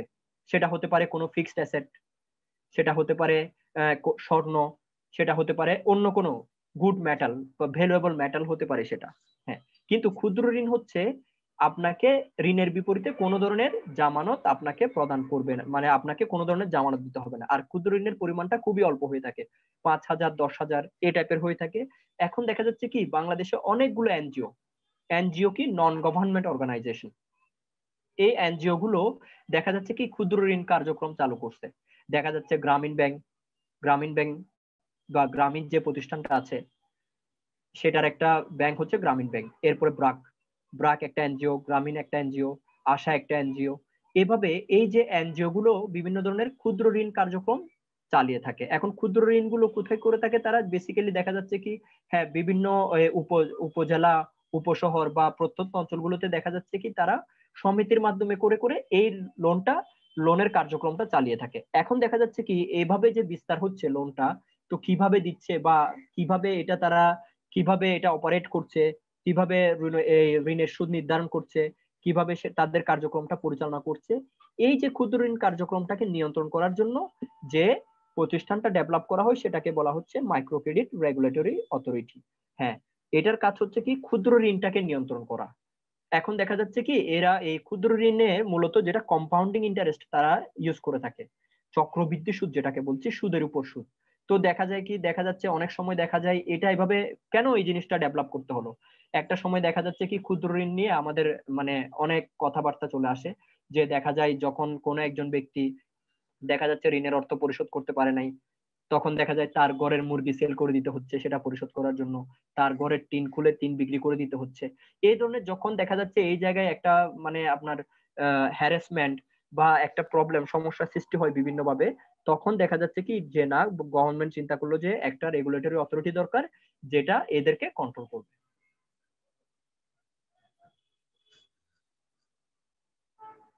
হ্যাঁ, এখন আমরা দেখব হচ্ছে আর্থিক বাজার সংশ্লিষ্ট আইনসমূহ।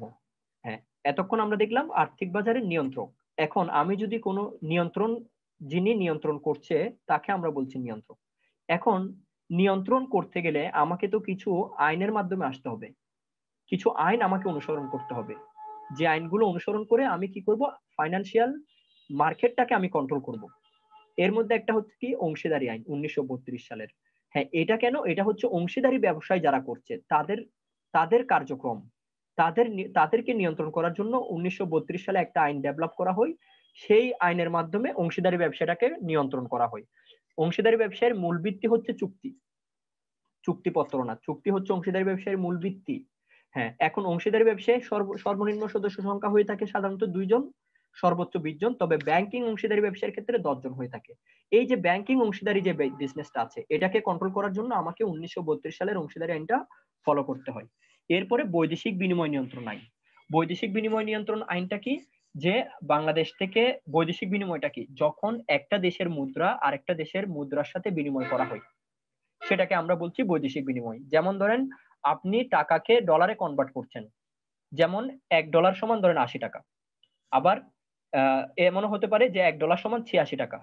তাহলে এই যে বৈদেশিক বিনিময়, টাকার সাথে ডলার, ডলারের সাথে টাকার যে বিনিময়টা সেটাকে বলছি বৈদেশিক বিনিময়। এখন এই বৈদেশিক বিনিময়টা আমাকে একটা নিয়ন্ত্রণ মানে এই এই জায়গাটাতে আমি নিয়ন্ত্রণ করার জন্য 1947 সালে বৈদেশিক বিনিময় নিয়ন্ত্রণ আইন নিয়ে আসি, যে এই আমি যখন বৈদেশিক বিনিময় করব তখন আমি এই আইনটা অনুসরণ করে আমি আমার বৈদেশিক বিনিময়টা নিয়ন্ত্রণ করব, হারগুলো নির্ধারণ করব যে $1 সমান কত টাকা হবে। যদিও বা আমাদের বৈদেশিক বিনিময় হারটা নির্ধারিত হয়ে থাকে চাহিদা ও যোগানের ভিত্তিতে, কয়েকটা পদ্ধতিতে হয়ে থাকে, চাহিদা ও যোগানের ভিত্তিটা হচ্ছে সবচেয়ে গ্রহণযোগ্য পদ্ধতি। হ্যাঁ, এরপরে হচ্ছে সিকিউরিটিজ এন্ড এক্সচেঞ্জ অধ্যাদেশ 1969।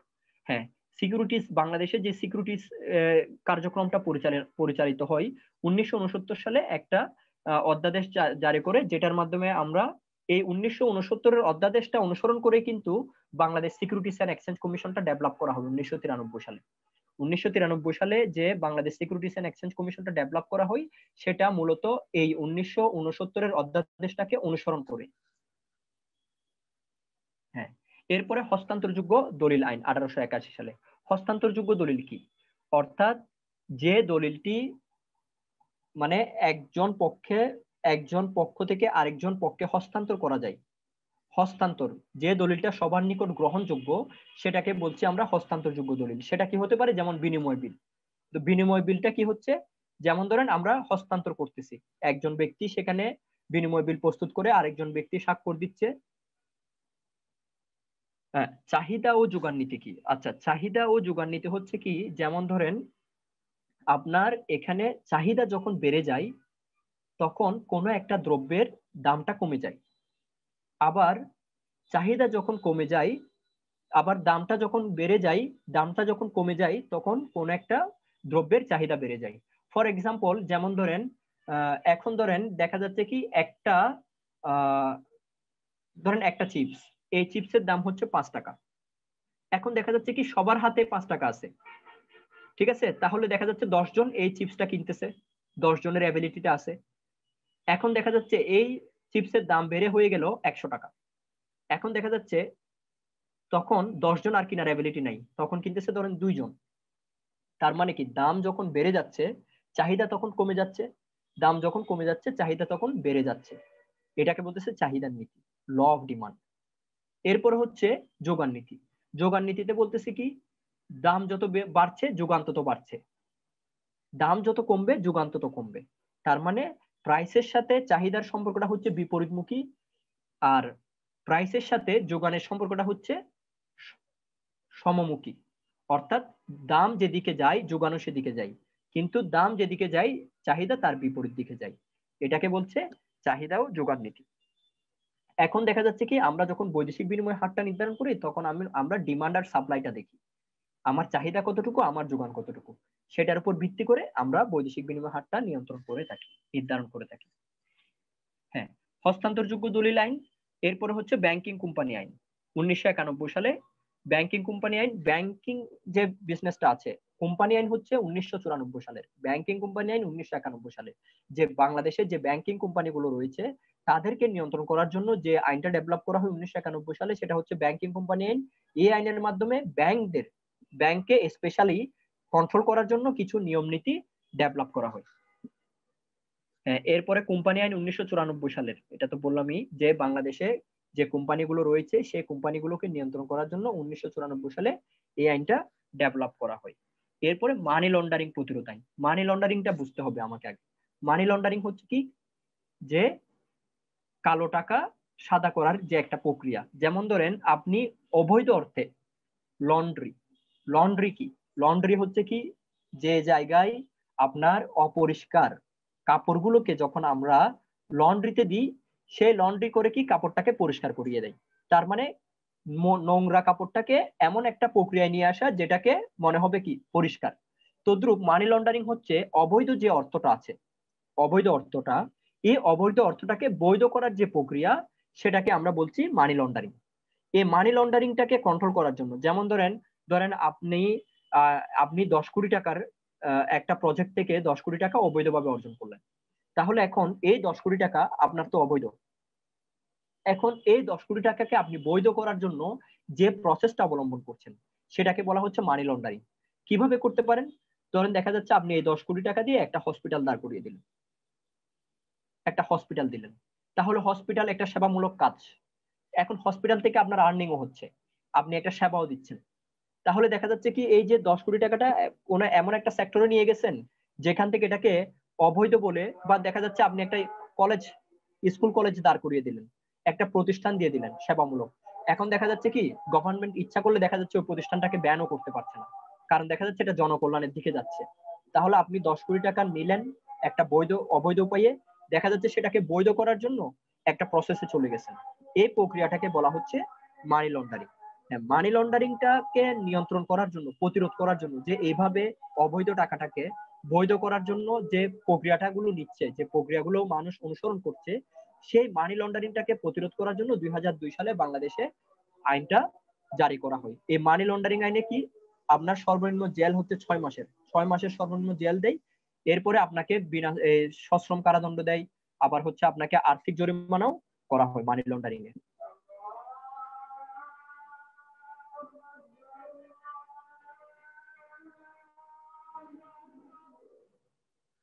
হ্যাঁ, আমাদের লেকচার 1 আজকের মতো এতটুকুই শেষ হলো। যে আপনারা এখন একটু যদি দেখতেন কাইন্ডলি পুরা লেকচারটা যদি একটু দেখে আসেন, সেখানে যদি আপনাদের কোনো একটা সমস্যা থাকে যদি আমাকে বলেন, তাহলে আমি আলোচনা করে দিলাম। আমাদের হাতে আরো 30 মিনিট সময় আছে। ভাই আমরা প্রশ্ন সেশনে চলে যাচ্ছি। কারো যদি কোনো প্রশ্ন থাকে তাহলে হ্যান্ড রেজ করুন, প্রশ্ন করার সুযোগ দেওয়া হবে। হ্যাঁ,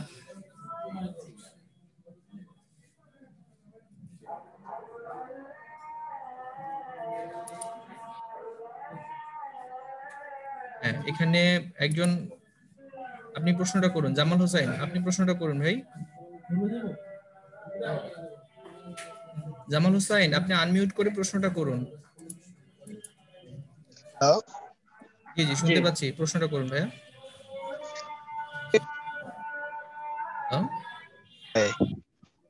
আপনার কথা ক্লিয়ার বোঝা যাচ্ছে না। কোম্পানি আইন বলতে কি যৌথ মূলধনী কোম্পানি আইন বোঝানো হয় স্যার? জি জি জি, কোম্পানি বলতে যৌথ মূলধনী কোম্পানি আইনকে বোঝানো হয়। স্যার এখানে যৌথ মূলধনী কোম্পানি আইনের মধ্যে তো পাবলিক এবং প্রাইভেটের বিষয়টা আছে, এখানে আমরা কোনটা ধরে নিব স্যার? হ্যাঁ, এখন হচ্ছে আমরা যৌথ মূলধনী কোম্পানি আইনটাকেই দুইটা ভাগে ভাগ করছি, একটা হচ্ছে প্রাইভেট, একটা পাবলিক। ঠিক আছে, এখন হচ্ছে যখন আমরা প্রাইভেট প্রতিষ্ঠানকে কন্ট্রোল করব, তখন আমরা প্রাইভেট লিমিটেড কোম্পানিকে অনুসরণ করব। যখন আমরা পাবলিক লিমিটেড কোম্পানিকে কন্ট্রোল করব, তখন আমরা পাবলিক লিমিটেড কোম্পানি আইনটাকে অনুসরণ করব। জি স্যার। আচ্ছা, আর কারো প্রশ্ন আছে? আর কারো প্রশ্ন থাকলে স্যার, এখানে কমেন্টে একজনের প্রশ্ন করেছে, ব্যাংক আজ্ঞাপত্র কি?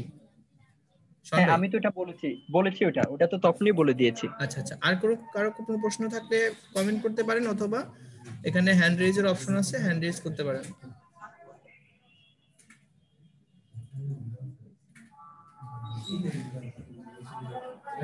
স্যার মনে হয় ওদের কারো প্রশ্ন নাই, তো স্যার আজকে এখানেই শেষ করুন। আর হচ্ছে যে স্যার আপনি একটু শেষ করুন, দেন আমি কথা বলবো। সবাই একটু থাকবেন, আপনাদের সাথে একটু কথা আছে। জি আচ্ছা, ঠিক আছে, তাহলে সবাইকে ধন্যবাদ। যে আমাদের লেকচার 1 আজকে এতটুকু শেষ হলো। আমরা পরবর্তী লেকচার 2 তে গিয়ে মানে আরো অনেক কিছু শিখবো আর কি।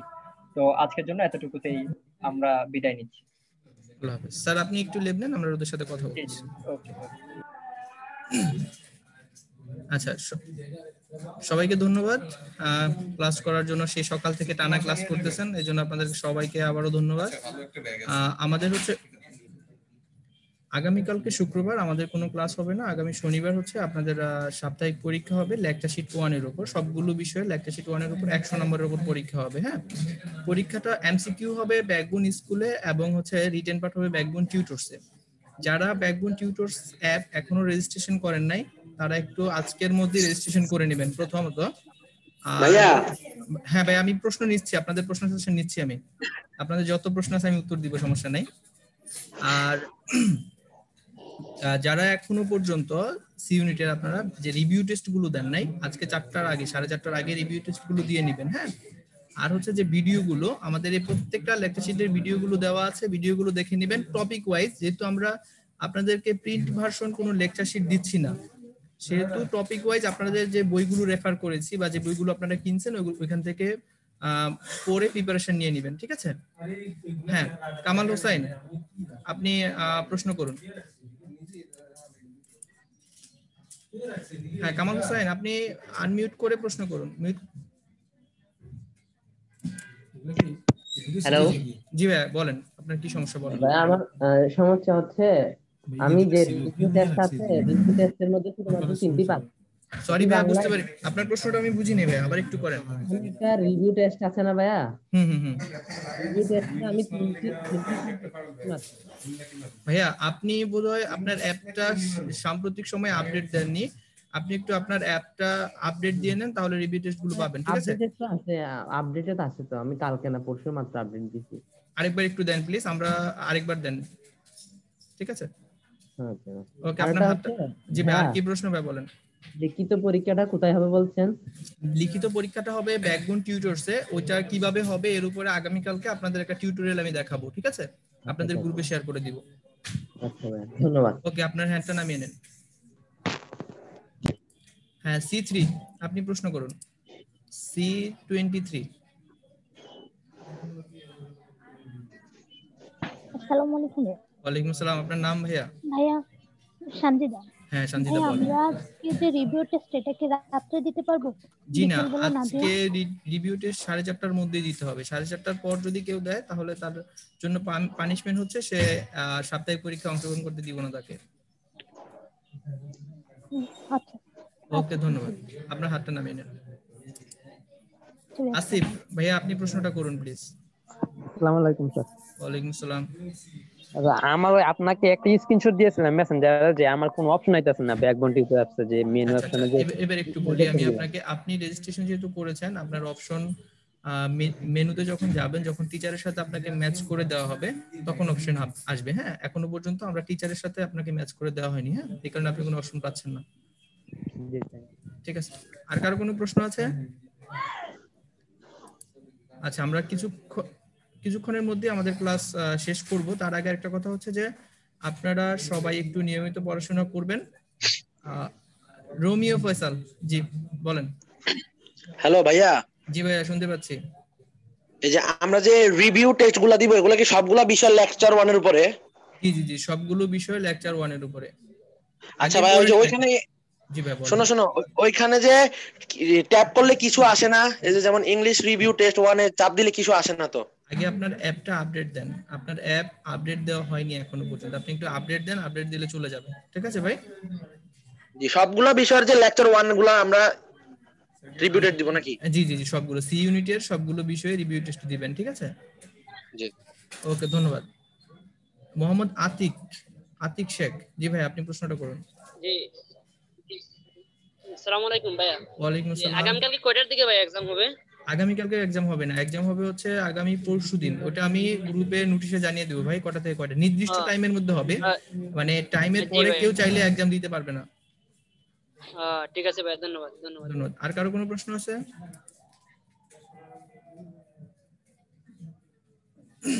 আপনাদের আর কারো কোনো প্রশ্ন থাকলে করতে পারেন। আর আরেকটা কথা হচ্ছে যে আমাদের ব্যাকবোন অল্টারনেটিভ এডুকেশন সিস্টেম নামে একটা ফেসবুক প্রাইভেট গ্রুপ আছে, আপনারা অনেকে জানেন। ওই গ্রুপে আমাদের হচ্ছে যে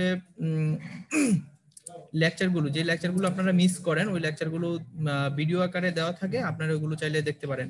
রিভিউ টেস্টটা কোথায় দিব? রিভিউ টেস্টের জন্য হচ্ছে যে আপনার সি ইউনিটে যখন যাবেন, সি ইউনিটে ক্লিক করলে দেখবেন আপনার সাবজেক্টগুলো আসছে এবং নিচে weekly test, monthly test, model test এবং রিভিউ টেস্ট, ওইখানে ক্লিক করলে আপনি সাবজেক্টগুলো পাবেন। আগে একটু আপনার অ্যাপটা যদি কেউ না পান তাহলে অ্যাপটাকে একটু আপডেট করে নেন। ঠিক আছে? এক্সট্রা ইনফরমেশন লিখে দেওয়া যেত। এক্সট্রা ইনফরমেশন বলতে কি বলতে চাচ্ছেন একটু যদি বুঝিয়ে বলতেন ওবায়দুল্লাহ।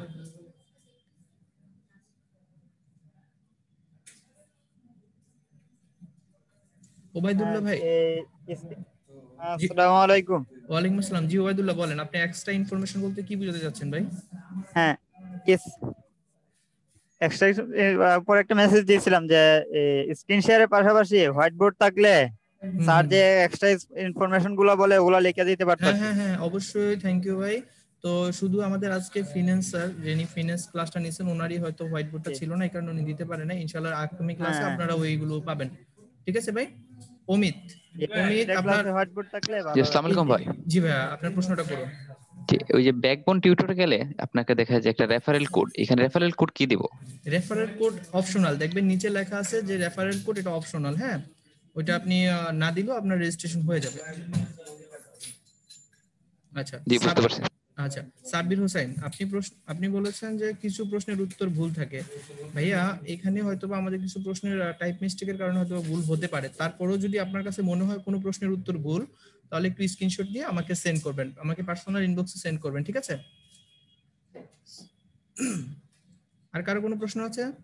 ওকে, আল্লাহ হাফেজ, সবাইকে ধন্যবাদ। ইনশাআল্লাহ আগামী শনিবার আমাদের সাপ্তাহিক পরীক্ষা, সবাই অংশগ্রহণ করবেন এবং রবিবার থেকে আমাদের আবার কন্টিনিউ ক্লাস হবে এবং শনিবারই আমরা আপনাদেরকে সাপ্তাহিক রুটিনটা আপনাদেরকে দেওয়া হবে। ধন্যবাদ, সবাই ভালো থাকবেন। আসসালামু আলাইকুম।